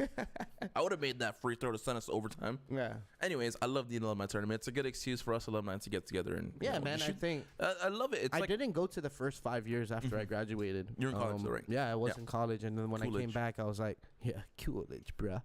But I came back and I started going to it. And I was like, oh shit, yeah, it's pretty dope. yeah, it's pretty fun, man. Yeah. It's a good time. It's a good Get time. to see people you haven't seen in a while and people That's you don't want to see. That's no, but that's exactly what it is, though, right? I mean, I feel like after high school, there shouldn't be a reason to oh, I hate that guy because he did something to me in high school. You know what I mean? He was the bully. Yeah. Sorry. Right. If you have graduated from high school and you're still holding a high school grudge, Yeah. You let gotta it go, grow up, buddy. man. You Let gotta it grow go. up. Let it go. People change, man. Yeah. I'm sorry I did that to you. People change. It was FD. Seniority was a thing. I got bullied worse than you. Don't worry. I had to hide dollar bills in the pocket of my pocket. I had a hole in my shirt so I can hide my money, and I paper clipped it to my shirt so I don't lose it. I always remember my first day of school as a freshman walking down the halls of FD. You get your books and you're walking class to class, and like we're like walking with a stack of books in our hands. And I remember walking to the cafeteria from the quad, that little hallway there. The guy in front of me had all his books in his forearms, and the senior came and knocked all his books on the ground. And like all the seniors came, were like, pick up your books, freshman. Yeah. And I was just behind them like, oh fuck, turning around, walking the other direction. Dude, I remember being a freshman. I remember the fucking seniors being dicks, dude. no huge. No, sorry, huge dicks. Not huge. No, like tall. I'm talking about tall. Boo. What the fuck? You said it, bro. You said it. I just remember them being big people. Oh, okay. I was a small guy when I entered high school. Okay, that's fine. So I see. and then I grew. Corrections. Corrections. Where's the But there where's the whiteout? There were still probably huge dicks too, bro. But No, I mean like huge assholes. That's what I meant. Oh. What makes it worse, right? Yeah. Huge dicks, huge assholes. Or huge tits. I love it though. Yeah. I love it. This conversation has taken a turn for the worse. It has. It has definitely. Yeah, dude. I remember a lot of really different times. Yeah. And I know a lot of things changed after I left high school. For sure. Yeah. For sure. I mean, when I was going there, we had the second floor. Yeah. Of the cafeteria. Yeah. Yeah. We had a whole fucking. That's crazy. Second floor of buildings, and then everyone else came, and it's like that shit never existed. Yeah. But I'm freaking out. Is like how the Lockwoods have lasted and stood the test of time. From like the 70s, right? From the 70s. No. I don't think it's 70s.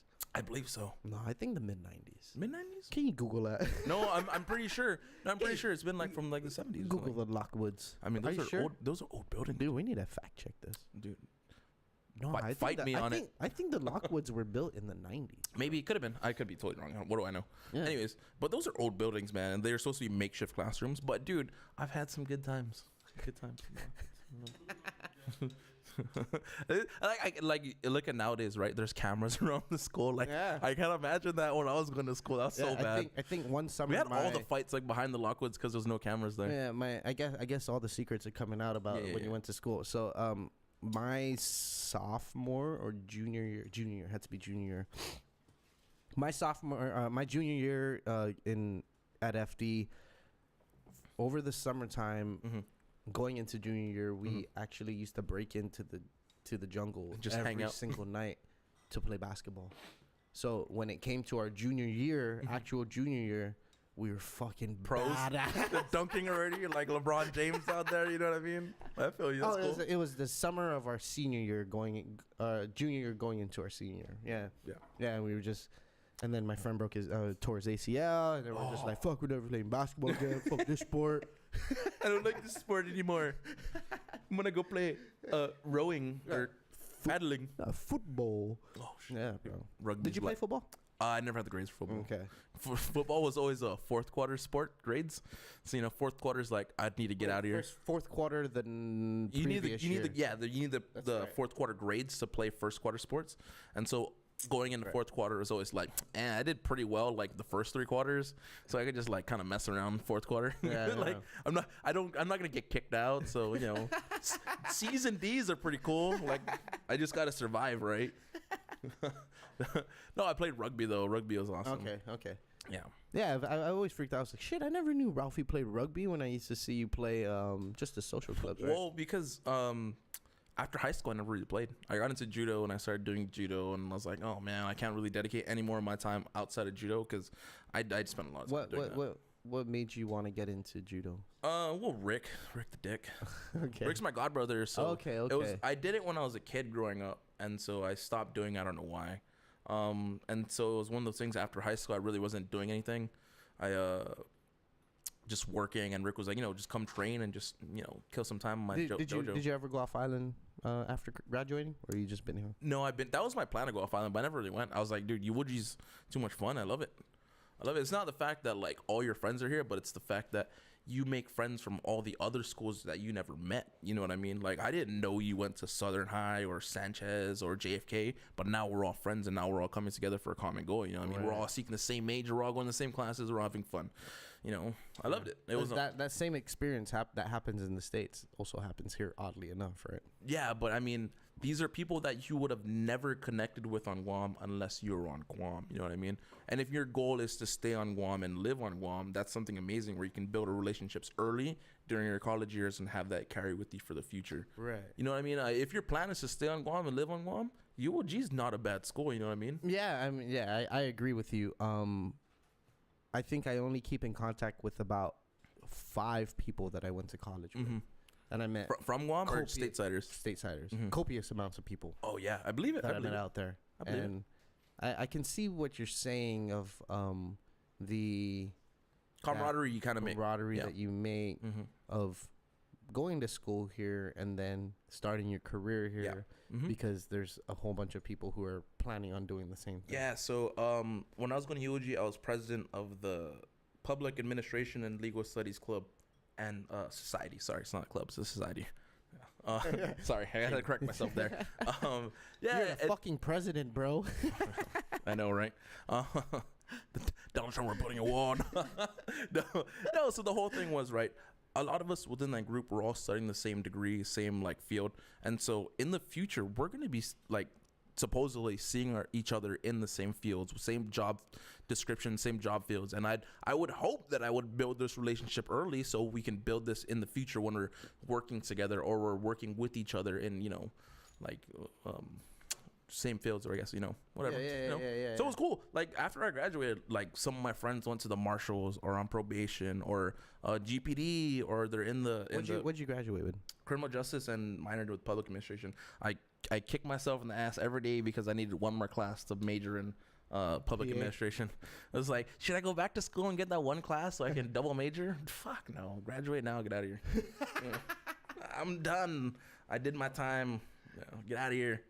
Yeah, the one thing I hated about UOG though was the attendance part of the grade. I failed like 2 or 3 classes because Did you say tennis or attendance. Attendance was a part of the grade. Okay. And so there were classes like I took MA 110 was the college math. Okay. I took it twice because I was averaging like a B plus, but I missed more than 4 days of class. Right. It was horrible, and so you know. So like, but imagine like I signed up for 8 a.m. classes, but it's like I'm like acing all, like everyone's cheating off me. Everyone's asking me, but I failed the class like because they showed up more than me. but they're cheating off me though. Like you gotta understand. I'm the smartest guy, but I never wanted to go. Yeah, like you're giving a lecture, but it's like, dude, that was like sophomore year FD. You know what I mean? Like that was Mr. Uggen holding my hand. You know what I mean? Like Mr. Uggen taught me that. I don't need to know this again. I know the FOIL method. I've been there, done that. This is what a calculator is for. If you literally can't put the numbers down in the calculator and get the right answer, If you don't then get a something's Casio wrong. FX2 that Mr. Ogan orders for you. I think my cousin had an FX. No, he had an FX2. Bro. My cousin had the FX2, and I brought it to That school. fucking blue calculator Yeah, with the cover. huge one. The huge one. Yeah, It was it's huge. huge. You could play Doom on that bad boy. It was so big. No, I remember my cousin had one, and you know he used it throughout FD, and he graduated, and he let me borrow it. And I remember I brought it to class, and Mr. Ruggin's like, "Where did you get this? Where did you get this? Did you steal this from me?" No, sir. My cousin gave it to me. Well, you can't use that during the test because that's gonna graph out everything for you. Literally, It will even break down the equation step by step for you. Right. No, well, maybe that was why I was good at math in college. I'm not too sure. Well, look here, Mr. I'm not too sure. Maybe I just had a really good calculator. Just plug in the equation. Give me the answers. I thought I was a math whiz. Dude, graphing was like my enemy, dude. That's why I had the graphing calculator, dude. Hey, bro. To this very Well, you're an engineer. That's to different. this very day, word problems is my fucking life. It's like this podcast. Hey, boo. If a train is moving at 3 miles per hour, what time would it be in Europe? when it arrives in San Francisco. When it departs San Francisco at 2 miles per hour, what year would it be in fucking Vietnam? I don't know. This one. I hated that, dude. I never got that, man. Yeah, bro. I wasn't. I was never a fucking big. Never a fan. And dude, what compelled me to become to go to school in engineering and graduate and take besides the money, dude, the hardest math I took was differential equations. Okay. Right. Diff EQ. So how do you compare that to calculus? Algebra. To calculus? To calculus? Yeah. Okay, so there's differential. There's Calc 1, Calc 2, Okay. Calc 3. Okay. I believe, and then differential equations. Okay. Can you break? So can you, Calc can you 1 break is down? like algebra, like after algebra. Yeah. And then yeah. Calc 2 is going into areas and trying to figure out like areas and like under the curve and stuff. like 3D spaces kind of thing, right? No, that's Calc 3. Oh, Calc 3 is okay. 3D spaces. Now you're solving problems with volume. Oh, okay. And cubic Okay. meters. Yeah, and cubic yeah. centimeters. The area within Yeah. the 3D spaces, And then differential equations is taking equations and breaking them down or moving them forward. Ah, Yeah, and okay. then Like also taking the leftovers and working with it from Yeah, there. or like working with series and not series, but series in series and sequences and stuff like that. Okay, that makes sense. Yeah. I see where you're coming from. Yeah, I see it. So. That's you generally need that when you're planning out a building and the volume of the building and the Don't get me wrong, bro. I don't do that. Yeah. I'm an environmental engineer, bro. But that's isn't that what series for in the TIA too? Yeah. That's what the calculator's for, right? Yeah, I just I'm actually just starting to study for my PE. So I'm taking it in October, and I'm just trying to like really balance doing the podcast and then studying for the PE and then partying. So I have to cut out partying. Yep. And then fucking what was that? What's that one not quote? have a social life. What's that one quote? Sleep more than you study more than you something. Party more than you. I don't know, something like that. Sleep more than you study more than you party more than you do nothing, kind of thing. That's a good quote. You know, I never heard that quote. Yeah, something like that. I don't know. I've been reading like some kind of self-help books. Yeah, and I love it. You're into it. Dude. So audiobooks are life, dude. You know, I live in Talafofo, so that's a far drive. I work in Harbin. That's like a good 40-40-minute drive, right? I can kill a book in like a week. You know what I mean? Yeah. And so like, there was something I went through. How to Unfuck Yourself. That was a good book. What is it? There was another one. How not to give a fuck about something like that. The art of not giving. The subtle art about not giving a fuck. Right. I love those books, but the not giving a fuck book, like that's just the way I live life generally. Like people that know me, like I'm. You don't have to tell me twice. Yeah. Like generally, like I have like a happy-go-lucky like vision on life. You know what I mean? Yeah, you seem like a pretty jolly person. Yeah. Like it's nothing will really faze me too much, and it's a good. Good. It's like a good trait to have generally, you know what I mean? Like when someone says something negative to you, you know, you can take it a good way and a bad way. It's the way you perceive it. It's an A and B conversation, encoder, decoder, you know what I mean? Right. Yeah. You ever experienced depression or anything like that? Everyone experiences depression in their own right? It's just being able to understand it and work it out, you know what I mean? And like that's it. It's always good having a good support system, especially for depression and shit like that, right? Yeah. But it's just I think for me, it's more of a conscious awareness, right? Self-awareness, self-awareness, right? For sure. But I could see where the problem lies, where you don't understand why is it happening to me? You know, why am I hurting inside? Why am I so depressed? And you don't have that outlet to express yourself, right? And I think for me, it's just being dumb and being funny. I guess I don't know. What do I know? I don't care. I don't care. That's my thing. What do I? I mean, I think that's what it comes down to is that. We've grown up into caring so much about what other people thought of us, and even our parents are like, "Hey, don't do that. Look at they're watching. People are watching you. Look at the way people are watching you act, right? Yeah, if you're acting in a really bad way, then understandable. You can then you need to really dial it back, but. Like with everything, there's fine lines of what not giving a fuck is. Like, you know, to do something like this, you have to not give a fuck about what people. I don't care. Wow, that guy's show sucks. Like, well, cool. No, like, I mean, I remember I was thinking about it recently, and someone was talking to me about it, and I actually took a screenshot of it. In that book, How to Unfuck Yourself, there's a concept there that I really, really liked. Right. The usage of language, it's an encoder decoder, right? I could say something and you perceive it in a certain way. Right. Here, let me see if I can find the quote.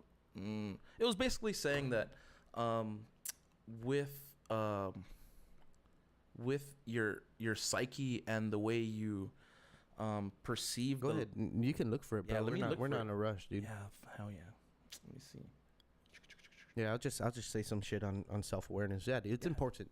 It's important to know who you are. I was just telling someone today, I was like, for as honest people that we are towards other people, we are so dishonest with ourselves. Oh yes, 100%. 100%. You can lie to yourself and make yourself believe something. No, but and sometimes like we don't even realize it. We don't realize like, shit. Yeah. We're the most honest to other people, but when it comes to me, I'm just gonna tell myself differently. Yeah. Than what's really actual, and I think that helps people push away problems. Yeah. You know, or not have to deal with it. And I think I found that out maybe when in my mid-20s. I was like, okay, I'll just when I have a problem, I have to face it up front. Yeah, of course. Yeah. You have to deal with it. You can't run away from your problems. Oh, sure. You can't use alcohol or any other substance to run away from your problems. But the way I look at it is, it's how you deal with those problems, you know? That's what makes you better yourself, right? Yeah. If you have your own escape, your friends, your family. But the one thing I was going to mention was, you know, social media nowadays, it's so toxic, dude. It is. It's you know, you see all the smiling faces, you see all the glory, all the glamour, but that's not real life. You know what I mean? All the good angles. Yeah. Was got my good side, right? Yeah. Oh man. Sorry, Ralphie. That's the only side we have the camera on. I didn't contour this side. My beard's not lined up. I know my beard's ugly, so no. But you know, realistically, I've been trying to do like a social media detox. You know, I deleted my Facebook, but I deleted my Facebook, but I didn't know how to fully delete it. Like, I was still receiving emails saying that, like, oh, so and so posted this, and it's like I hate. Like, I'm not even on Facebook. I deactivated my account. I don't even have an app on my phone. I don't even know my login information anymore. Why am I still getting these emails? So I got fed up, and I was like, okay, I gotta reactivate it so I can turn off the emails. And like, I haven't deactivated it now because it's like I'm stuck in the cycle again. Like, I've been trying to turn off Instagram, right? Because it's like, but it's almost like we need it. Yeah, it's become part of our lives, man. No, it's almost like a drug, right? Where it provides you with happiness. It gives you the serotonin levels that make you happy in life. It's like, oh man, seeing all my friends being happy, I need to do that too. Ooh, I want to see another one. Yeah, seeing all the beautiful girls on Instagram. It's like, why can't I be with that beautiful girl while I'm home fucking doing nothing, dude? You know what I mean? Like, you're not doing anything to better yourself. Jerking off really hard to these pictures here. Something like that. I don't know. There was a Jordan Peterson interview where he talked about like you know, the only way to start self-improvement is, you know, start with cleaning your room, start with making your bed in the morning. Oh, dude, yeah, okay, yeah, good, yeah, you know, just the little things, you know, little things to help better yourself. Have you seen Jordan Peterson? No. Jordan Peterson. There was a Marine. I seen. Yeah. He did the commencement speech. Yeah, and he's like the first thing fix your bed in the morning. The first battle of the day is waking up. Waking up, first of all. Waking up. That's the first. Like, that's telling your alarm not to snooze. That's the first battle. Right. That's World War III right there. If you snooze your alarm, you lost the first battle of the day. Mm-hmm. So, I tried to wake up fucking at 5 a.m. every morning. Mm-hmm. Some days I don't. Some days I really do. Yep. And I catch myself fucking pressing that snooze button. Yeah, of course, everyone does. 5 more minutes. So, but that's the whole thing, right? Because you're conscious of the fact that you can and you cannot. Yeah. Like, if you can train your subconscious to tell you that it's bad when I hit the snooze button, that's bad. If you subconsciously can be able to be aware that I should be waking up at that certain time, I shouldn't be hitting snooze, that's what time I should be setting the day, right? It's something that you can train your subconscious to do as good and bad affirmation. That was the thing that I read in the book, is that subconsciously you might think that like, oh, I feel this way because that's the way I feel, but that's like your understanding of language that might help like lean your subconscious towards that sort of way. Like justify your subconscious, right? Like, oh, I'm so fat and I'm so ugly, I feel so bad. And it's like positive affirmation and negative affirmation, right? Like genuinely, like I'm not fat, I'm big bone. Yeah. You're giving yourself positive affirmation for something that might not be true realistically in life, you know? Big is beautiful. Yeah, you know, but does that... Or skinny is beautiful. Yeah, you know? Yeah. Come on. If you look unhealthy, You're probably unhealthy. Yeah, exactly, right? Exactly. If you can't run up and down the court 3 times, like, look at LeBron James, he's dunking on people and then running back and then stuffing someone on the backboard.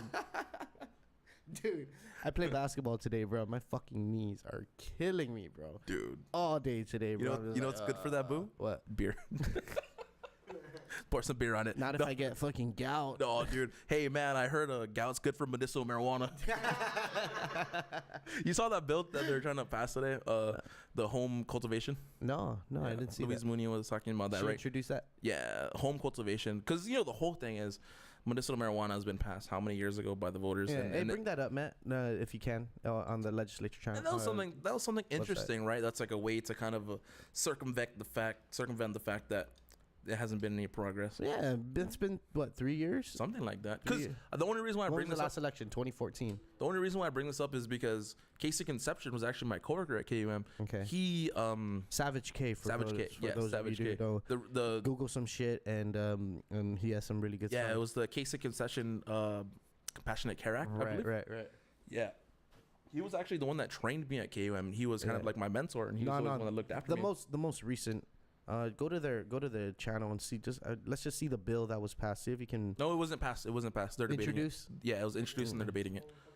Yeah, home cultivation. Home cultivation. I think it was something like 6 plants and like 2 budding or something like that. Honestly, they should just legalize it across the board. Dude, Canada just did. Dude, you know how crazy that would be for tourism on Guam? Imagine if we could be like the recreational weed hub of the Pacific. You know what I mean? That's insane. We could beat Hawaii to market. You know what I mean? That's the way I look at it. literally say that all the time. Yeah, it's insane. All the time. But if we're gonna market ourselves, I think I need to get Dr. Fred Schumann back on the show, just so because I asked him. I liked his ideas. Yeah, I asked him. I was like, do you think marijuana can be a tourism, like, like a grab? Yeah. He said no.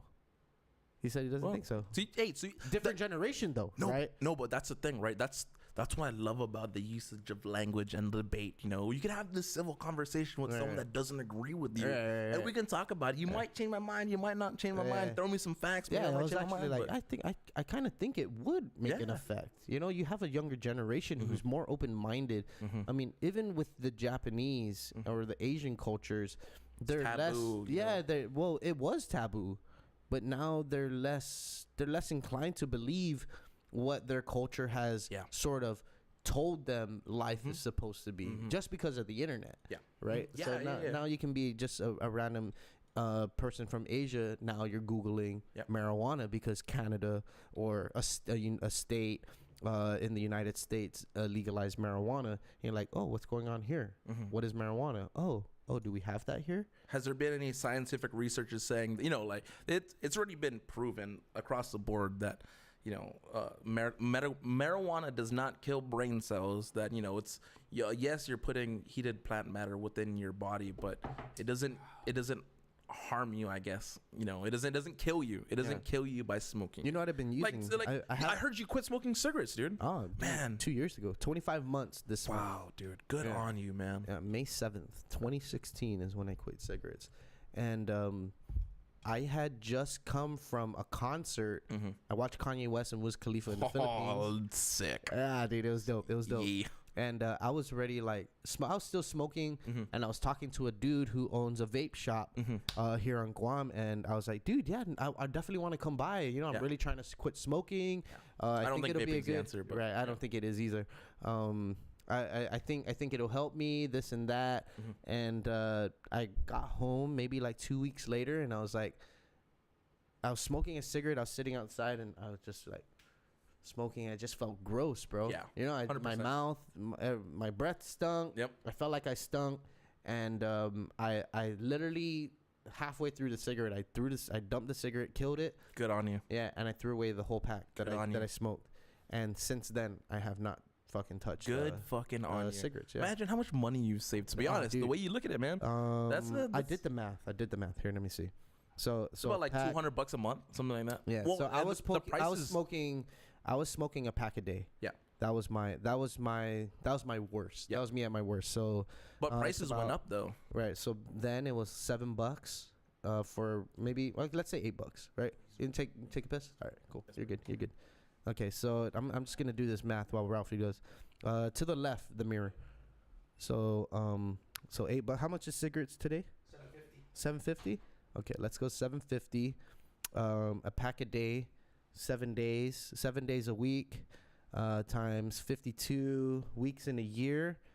That's $2,730 a year that I save since I quit smoking. And yeah, dude, I think it's good to me. It's been good to me. I feel much healthier than I've ever been, dude. For about 6 months though, I was fucking coughing out Phlegm. gross stuff, bro. No way. Yeah, dude. Yeah. After? Post? Yeah. How long you guys been smoking cigarettes, if you want to put it out there? Right out of high school. Right out of high school? Like, Mhm. heavy, you Or know, before, light smoker before in high school. Nah. But, you know. I became a chain smoker when I turned 18. And I tried my first cigarette at 12 or 13. And it wasn't often that I was doing it, but it wasn't until I went to college where I needed that sort of vice, right? Social. Yeah. Totally. So from 18 till 2 years ago, 28, for about 10 years. So 10 years I was a chain smoker. And I think towards the latter part of the 10 years, 5 years, I was doing about a pack a day. So I did the math. At seven, about a Lambo. yeah, $7.50 a pack. Yep. A pack a day for 365, 52 weeks a year, $2,700. Yeah, man. Imagine you can use that on your bills. That's insurance payments a month. You know, that's something you can spend on other than cigarettes, other than something that you don't need. Do That's something you smoke cigarettes? unfortunately. Right. Yeah. I cannot confirm or deny. When did you start smoking cigarettes? If you don't mind me asking. Honestly, or Yeah, honestly, I When mean, did- okay. chain smoking. I think, like I pack a day think, kind of thing. think chain smoking really is what matters. It's not if you're, Well, I'm just a social smoker. I quit smoking, but I just bum off everyone. I don't buy packs anymore. I just bum off everyone. I'm trying to quit. Can I have one? So the cigarette? whole thing is, right, it's unfortunate to the fact that I like the whole 21 buying cigarettes, raising the legal age, right? Because when you're 18, you have access to your own funds. You might have a job, and you might be chain smoking. I started smoking young, unfortunately. Yeah, I started chain smoking at 18 when I went to college, and I tried my first old. cigarette about 12 or 13, I think. Yeah, it was about that age, yeah. And so, you know, Dude, I remember meeting he had to be like 6 years old. Yeah. 6 years old. I was at Junior Church, and we were sitting there. This was a long time ago. This kid's probably like a teenager, Yeah. fucking adult already. And he's like, yeah, you know, I watch my mom and dad, or yeah. my mom and her boyfriend. That's they always where it kichi. comes from, right? And then when when they go in kitchen and they sleep, I go to the ashtray and I pull out the old cigarette butts and I smoke it. I'm like, for real? That's always where it comes from, though, right? You always learn from someone. There's no reason for someone to just be like, yeah, I'm gonna start smoking cigarettes. You know, I saw it on some I saw it on. I don't know. I think it's a real. I think it has to deal with a real cool factor. You know? Yeah, It feels cool. No, to smoke cigarettes, right? it's a cool factor also, but it's a learned attribute kind of thing, right? I You see see what everyone you're else saying. around you doing it, so you think it's acceptable, and you know you want to fit in with the crowd, and you want to be a part of society, I guess, the way, you know. Because, Yeah. I mean, I remember seeing studies that Guam has some of the highest tobacco usage rates in the world. Nope. Fact check. Fact check. I remember seeing this on a commercial one time. Yeah, no, for real, though. I mean, dude, there's a lot of people that smoke on Guam. Like, it's insane, you know, and it's kind of... Like, you go to the States and it's a different societal outcome. It's a different societal aspect, you know. It's awkward to be, like, walking up and down the street smoking a cigarette, you know. People look at you bad. You can't stand in front of a storefront and smoke cigarettes. Yeah, they have that law where you can't smoke 20 feet from a public doorway or whatever, but people still do it, you know. Yeah. I mean, people's not going to give you bad looks because you're doing it. Yeah. Even though they're walking with their baby and kids, they're not going to be like, oh, dude, go smoke over there. Then no one's Yeah. going to tell you anything, right? Right. It's a societal difference on Guam where people are just like, whatever. Yeah, You know what I yeah. mean? Like, the smokers on Guam don't care, dude. Well, he's breaking the rules, but I'm just gonna mind my own business. Yeah. I think that's what it is. It's either you're recording some shit going down or you're minding your own fucking business. Yeah, 100%. 100%. 100%. I And agree. there's no in between. I don't know. Times are changing now. I just had someone steal a bush cutter from my house the other day, so... That's your house? No. Well, my uncle's house. I don't know if you saw it. I saw the video. The dude running with the bush Yeah. cutter? Yeah, that's my uncle's house. That was like 2 houses down from mine. Yeah, someone just posted it on a WhatsApp WhatsApp groups. Okay. Were full circle. So Full this is- circle. Yeah, full circle. Full circle. Full circle. Can I get another beer here? Yeah, the WhatsApp group situation. It's insane. It's insane. It's fucking insane. It's I feel like I'm up to More, you're more connected to everyone. Too bad there's no guy like. No, it's like up to date no, minute it's with like, I can imagine like the WhatsApp group. old school like 50s switchers where like there's the girl like putting. That's what I'm imitating. Where would you like to connect to, please? Hold, please. Yeah. You want to see the latest and greatest video from this afternoon? Yeah, the fucking what is it? The bush cutter. The bush cutter, bro. Dude. Just like Is it this one? Have you guys seen it? This one where the dude's fucking running? that's my uncle's house. This guy is He's running with the bush cutter. He's running He's down running the with the bush street. cutter. Is this in Talifofo. oh, okay. That's like Heights earlier. that's my neighbor. Yeah, my uncle. That's funny. No way. That's funny how you got that. It's like it goes around. I don't know. literally just got that That's funny. at 7:48. No, but luckily there was cameras there because some car drove into our street, and our street's only our family. There's like, yeah, so it's obvious when something's out of place. If you don't see it, like no one really goes to that road unless they're lost or they're looking for someone within the family. Right. So that car pulled in, like backed up, and like slowly crept around. And then I guess he parked and ran away with the bush cutter. Ran away with the bush cutter. Look like he ran away with 2 of them. No, it was one. He was fast though. He was fast. No shirt, dude. He was fast, dude. Oh. Dude, that guy can bush cut fast, bro. I had that one friend in high school where I was like, he can't hang out unless he bush cuts the grass, and you see him like running with the bush cutter. Shout out to John Weekly. Shout out. I got you. Don't worry, dog. I'm not leaving you out. Yeah, dude. These WhatsApp groups are ridiculous. I feel like I tweeted something. There's a birthday every day for me. Mm-hmm. I'm just constantly wishing someone a fucking happy birthday. So you gotta cut everyone off. Just no friends, but just real friends only. Yeah. Okay. Who am I wishing happy birthday to? I don't even know this person. I met him one time when I was 12 years old. I didn't even know they were on the WhatsApp group. Yeah, no, it's the worst though. My friend always does that to me. We have a Guam Tacoma's chat, right? It's a Does someone drive a Tacoma? Yes, I do drive a Tacoma, unfortunately. Oh, that's what's up. No, so I'm a frontier life.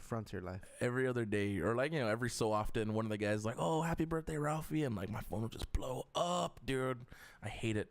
Anyways, I just want to plug that out there. That Guam Tacomas, we're doing a trail date on the 30th of this month. It's a trail and clean. Plug away, bro. I don't know. That's all I know. I don't know. I'm really not active in there. I just talk about shit. Yeah, dude. These groups, they're helpful though. I have to put my phone on mute. Oh, most definitely. Do not disturb because. And you can't play any videos with volume. Oh yeah. At all. Yeah. And it's always like safe for work. Yeah, of course. Lies. Liars. What? I know it must have happened to you. What was like the worst experience you had with that? With that? Yeah. I don't think I've ever had a bad experience with that. You suck, dude. Maybe while I was in the toilet. I don't know, at work. I was at the dentist at 8 in the morning and it was jam packed and I played a video and I was just like, there's kids here. Oh no. Like just head down, look ashamed, like I'm sorry. Please, no, it wasn't me. I'm not playing porn, don't worry. Or I had one time. But it happens so often. It's either the black dude with the 15-foot dong. Yeah, or but it's a distinctive sound that everyone knows already, right? It's like it's like you got the video. Oh, got him, got him. You know what I mean? Oh. Like the internet's crazy because it didn't even think about changing the fucking sound. Tone. At least change the tone, like that one certain pitch, like everyone knows. Oh, I remember I was in line for the ATM and it was the Navy Fed. No, like my phone played like the audio clip in my pocket. Oh no! And imagine you're just like, oh. Or were you like, damn, I feel bad for that guy. No, dude, you just look. There was no one behind me, right? You just look back. Who is that Who's idiot? that asshole? Asshole. No. Nah, dude. For me, my worst times are always when I'm using public restrooms, man. Oh, Always. unfortunate. Always. Unfortunate. Always, bro. Who's this guy in the stall taking his time? Yeah. This one time, I was at the mall, and I was doing my business. They got some nice bathrooms there. I'm not gonna lie. Yeah. It was the Macy's bathroom, and I was doing my business, and the person, As we all do. Yep. And the person right next to me slammed the stall door closed, and my door went fucking open, and it was a fucking full bathroom, dude. And this, I was in the handicap stall. It was the big. Got caught with your pants down. Yeah. And so that's one of a multitude of stories. One time I was we gone here, right? Yeah. Been there, done that. Yeah. No, we've gone to talking about shit. Yeah. Shit talking. Shit talking. We're talking the shooting shit. I was in college and I was using the restroom, and this dude was at least 6'7". Okay.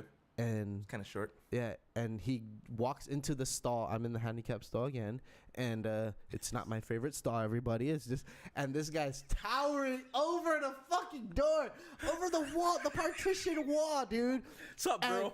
How you doing? He doesn't sit down. He leans forward, so his head goes from being seen to disappearing, and all you hear is. And dude, that shit sounds like it's falling from a fucking waterfall, bro. Yeah. That's 6 feet It's of fucking dude. water. Sound of Full Falls, baby.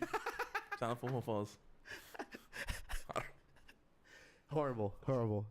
That's the last story I'll tell you. Yeah. But there's literally hundreds. I know. It happens, right? There's nothing you can do about it. It happens. Yeah, public restrooms, man, are the craziest, because it seems like, for here on Guam, we're a little bit more aware of, okay, you're double dumping with me, I'm fucking out of here. Yeah. But in the States, it's like no fucks given. no fucks given. Yeah. It's like I'm gonna plat and splat and clat. The fucking It's shit battles. Battleships, baby.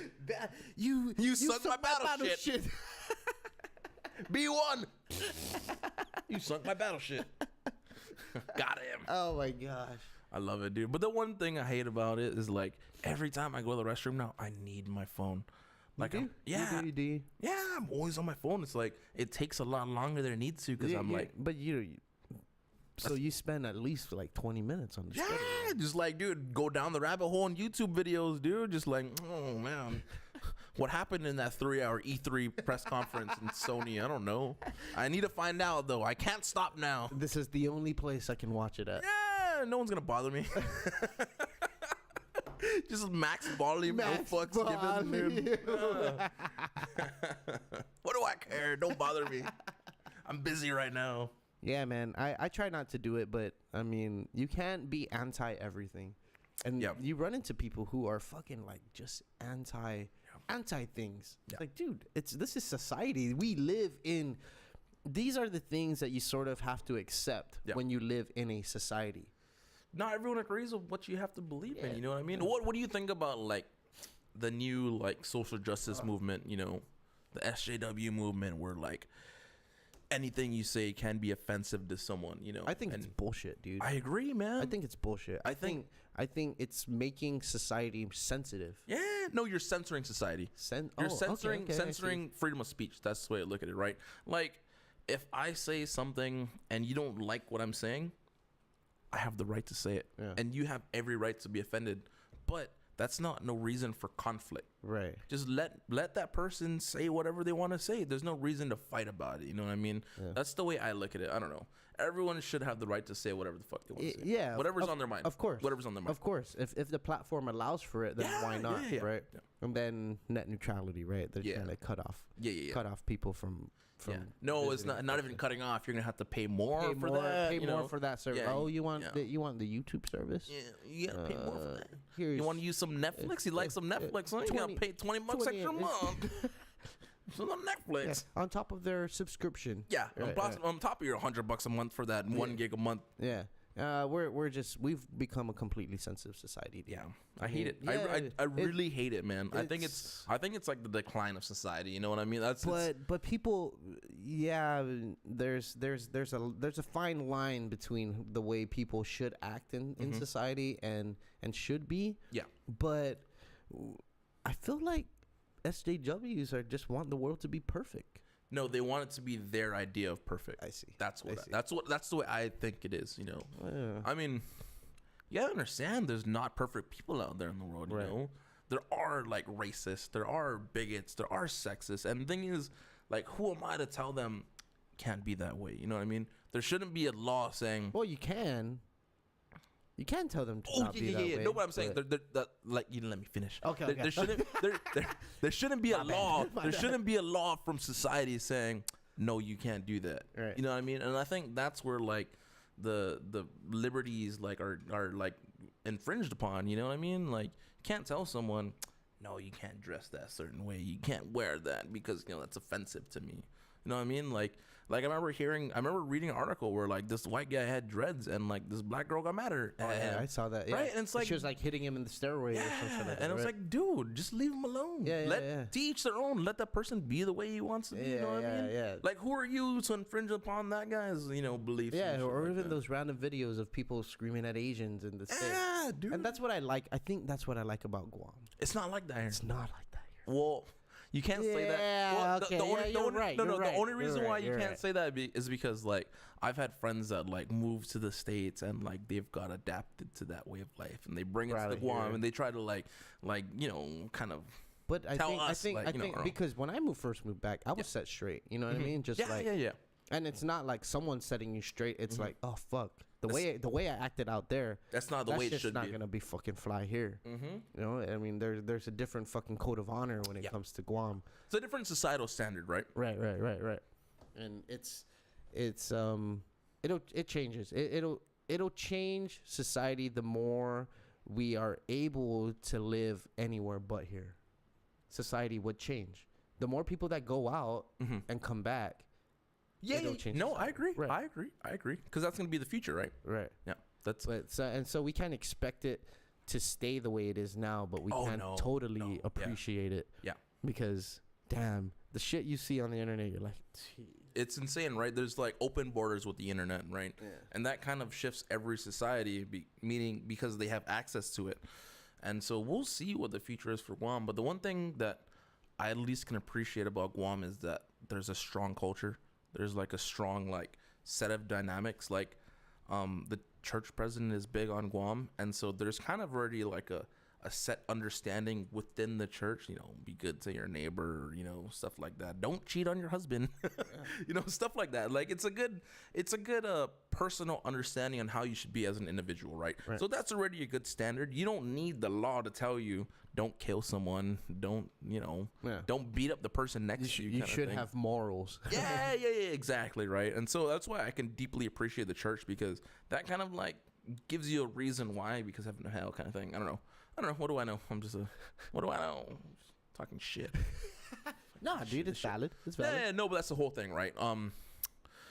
And so who am I as an individual to tell you, no, you can't be that way. No, you can't say that. No, you can't do that, because my understandings of society is different than yours. Right. Fuck that. Do whatever you want. As long as you're not breaking the law, you're not infringing on my rights to be able to do whatever I want. And I just don't appreciate people that are saying like, no, you can't say that, man. You can't do that. You can't be that. And it's like, dude, let them do whatever they want. Who said? For fucking decades, they were telling us what it is, how it is, what it is. And as soon as the internet becomes available to everyone, we're figuring out, like, fuck, these people been lying to us. Yeah. There was a bunch of fucking corporate greed, a bunch of doctors and lawyers and rich dudes who were just, like, telling us, oh, sugar is good for you. It's good for you. Put some cocaine in your Coca-Cola. It'll make you more artistic. Yeah, and I think that's the crazy thing about society and the way it evolves. And I think Guam would eventually change that way. I mean, if you would hope so, right? Yeah, I mean, if it's not going to be in the sense where people are trying to brainwash people, or the rich is trying to brainwash the poor to stay To keep within, the people down. Right, kind of thing. right. Now, Guam is so woke. Yeah. No. For the lack of a better term. I agree though. Right? Because of the usage of the internet and what you see like the mainland people are doing, right? It gives people more understandings of what's going on within the world. We're not isolated anymore, right? We're not isolated people. Right. But the one thing I do like is, like I said, the culture is still strong. You know what I mean? Like people still have their values that are rooted within the culture. And like if you can keep that and still expand and still, But what is culture to you? To me? Yeah. Let's just It's a really to me that's a really tricky question. Yeah. But go ahead. No, I just want to hear what so that's the whole thing, right? Guam as a whole, the way I look at it, Guam as a whole, you can Guam's a melting pot of people. Where there's Filipinos, Chukis, Yapis, Panapan, Kosrayan, Filipinos, Chamorros, but blacks, whites, white, Asians. yeah. We're all on Guam, right? So what is the culture of Guam? It's a mixed race. I think that the best way to describe the culture on Guam is that it's ever evolving, it's ever changing, it's a part of what the understandings of everyone connecting with each other, right?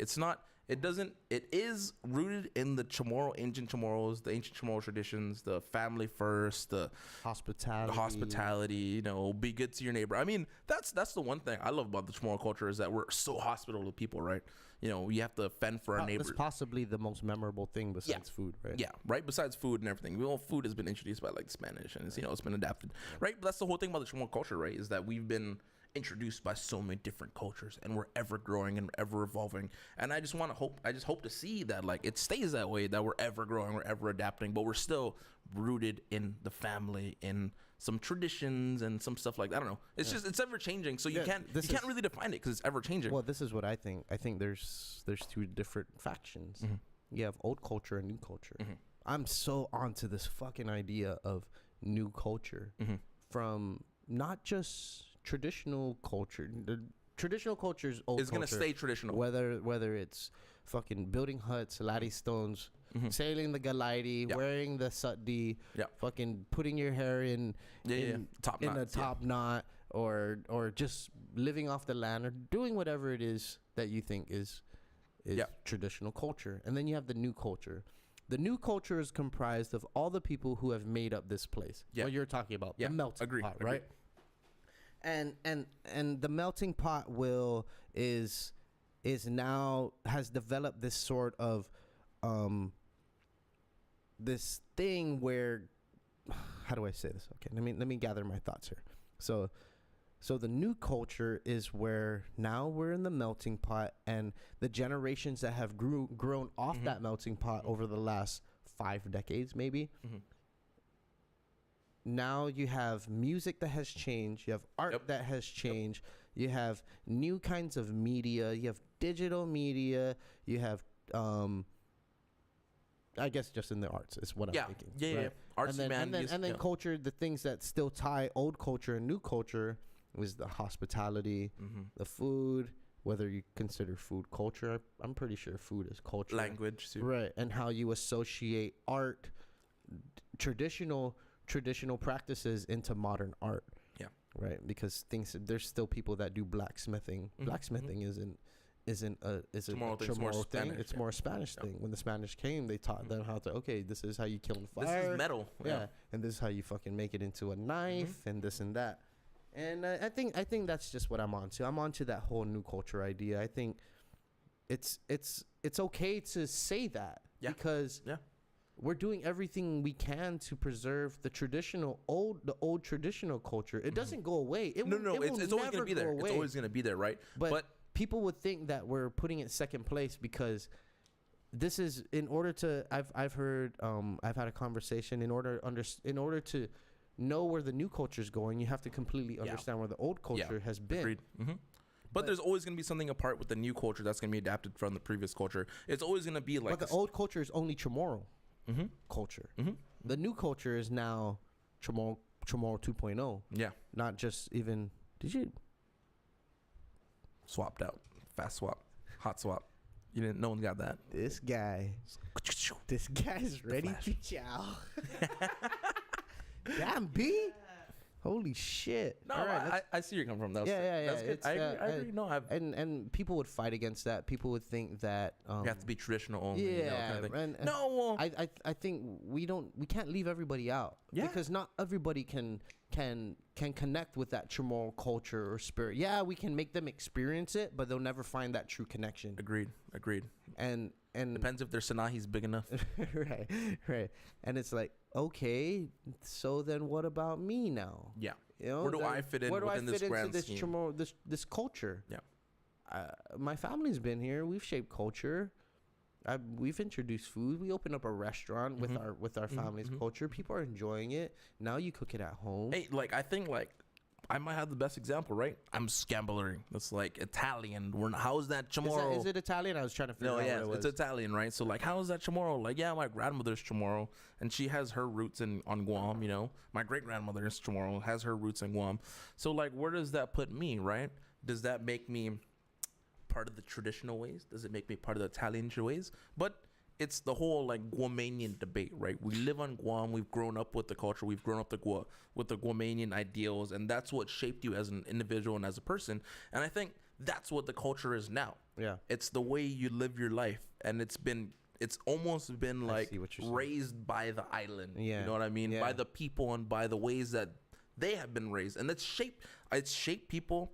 And like I can say is, if you've grown up on Guam, you've grown up differently, and you've been shaped differently than someone else in the States. Right. Than anyone else. Who is from maybe their families. Yeah. Or Or arbitrarily. it's a different anybody. upbringing, and I think whatever that upbringing is, it's a part of Guam, and that's what the cultural identity is, like being on Guam, and that's the identity. I see what you're saying, dude.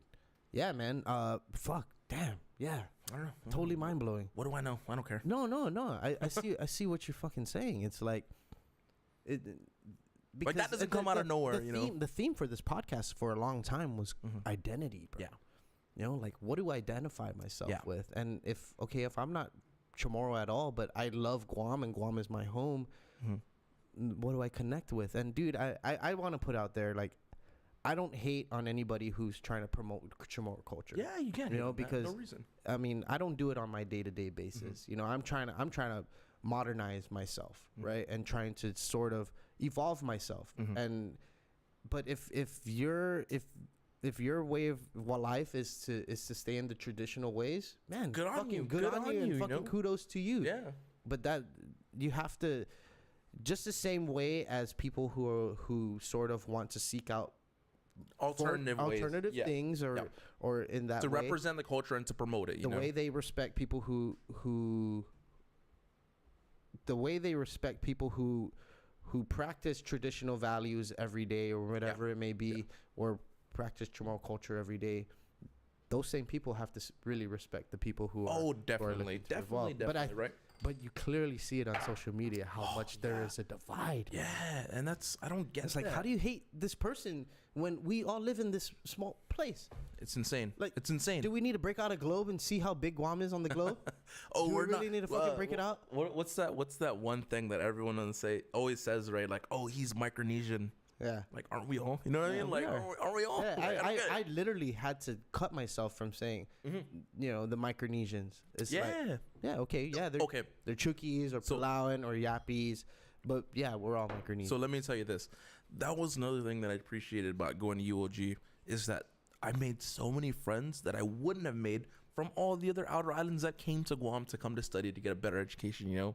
They're just smart kids that, like, wouldn't have the opportunity back home. And they came to Guam to learn and to better themselves. Dude, I've made so many Palauan friends, so many Yappies, Coastarian, you know, Ponapean friends just from being at UOG. Yeah. And, you know, it's like, dude, I would have never met these guys if I went to the States. You know what I mean? Yeah. And it's sick, dude. dude. And It's you know sick. what? I see that. I feel like that's what I've missed not going to school here. Yeah. Was, I went to a pretty big school. 40,000 people at my school. You know, but how many of them did I really connect with? But listen to you. You know, you went here 4 years, and I think it's becoming a thing for people to want to stay here, to go to school. I think my sister's class, so my younger sister was in the Shea Suying. She was like a finalist. Yeah. most of them were going to UOG, and these kids are fucking like top in their class, fucking top in their sports. You know, yeah, dude, and it's like, wow, these people, these kids really believe that, you know, like there's opportunity here. Yeah. Yes, there's opportunity elsewhere, but we have a group of kids that believe this is where I want to. So I don't know. I could talk about it being that I went to UOG and I went to school there, but I think the whole thing was get to save money living with mom and dad. You know, you get to wake up and still get breakfast in the morning. You know, I don't know. Well, fuck if I know. Yeah. I didn't get that. I still had to pay my own school. I'm still paying my own school. So what do I know? Still paying off my school. But the whole thing is, right, your friends are going there. You get to go to the beach on your days off. You know, your family's still here. You're not missing anything from home.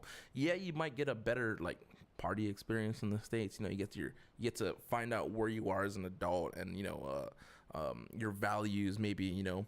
But I think the professors that I had were a good, they were a good substitute.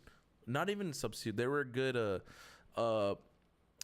way to like self-evaluate yourself, because they knew, like, you know, you could be out in the States, you know, doing all this, but we're not going to make your life any easier, and we're still going to give you the exact same education and the exact same lectures and bullshit you need to fucking hear to help, like, self-evaluate yourself. Like my whole thing is, the way I look at it is, Ron McNinch was one of the best professors I could have had ever in my entire, like, studies at UOG. Yeah, he gets a lot of flack, though. Yeah, but that's what you want, though, right? Right. You want a professor that's not gonna hold you back and say whatever the fuck you need to hear to help fucking. He's not gonna tell you, like, oh, you're so fucking good, you're so smart, you know, hold your hand. He's like, no, fuck you, you know, fucking, you gotta do what you gotta do. This is the real world, you know what I mean?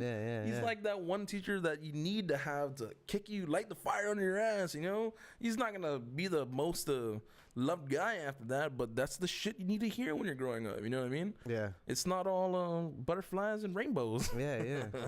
You know, I had Therese Terlahi as a teacher as a professor at UOG. Man, I loved it. That's why I voted for her, because she fucking kicked my ass, dude. There was no love. There was just fucking learn or you're fucking dumb. I don't know. Yeah. Lit the fire under my ass, and I was like, dude, love it. I love it. That's great to hear, though. Oh yeah, you know what I mean? Because I mean, the automatic choice for decades was go to school off island. Yeah, don't go to UOG. So the whole thing was, right, because I had these professors, Therese Terlahi, Ron Ogden, and McNinch. They've been on Guam so long, they understand what it might take within the certain fields that you're applying for, right? And so it gives you a certain perspective that you might have had if you were off island in the States. You know what I mean?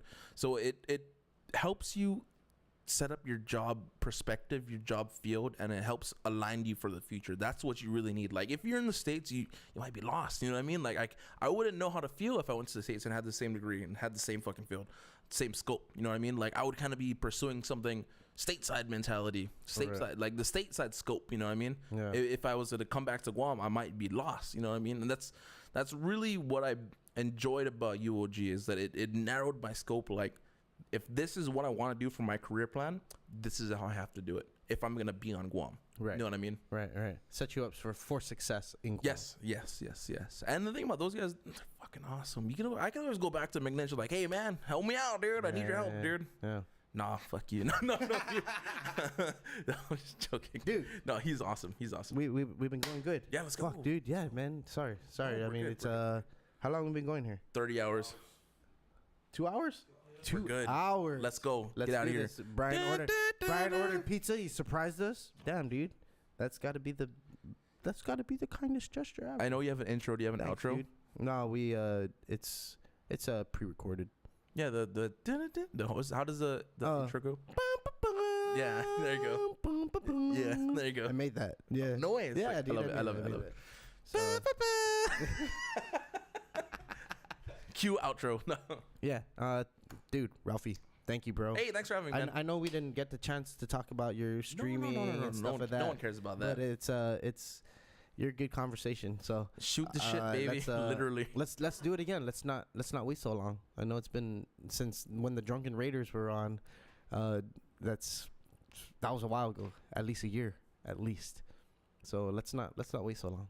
We'll see if we can get Rick and Sevy on. Rick. Call them up. Rick. I'm still waiting, Rick. My watch. I have to change the battery. He said he's on his way. No, I'm joking. No. Love you guys. Yeah. You want to put out anything before we go? It's all you, baby.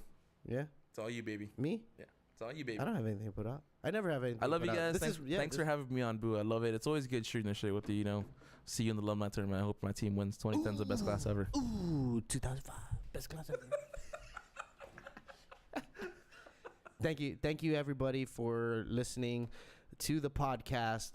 Ralphy Sgambelluri on the show. Third time's the charm, baby. Third time's the charm. Third charm. Third charm is the first time. It might be fourth time. Yeah. So No, we're gonna do this again, and we're gonna do it no matter what. And I enjoyed the conversation. I hope you guys enjoyed it too. And as always, Maddie loves you. Peace out. Solid. So we drink some beers now.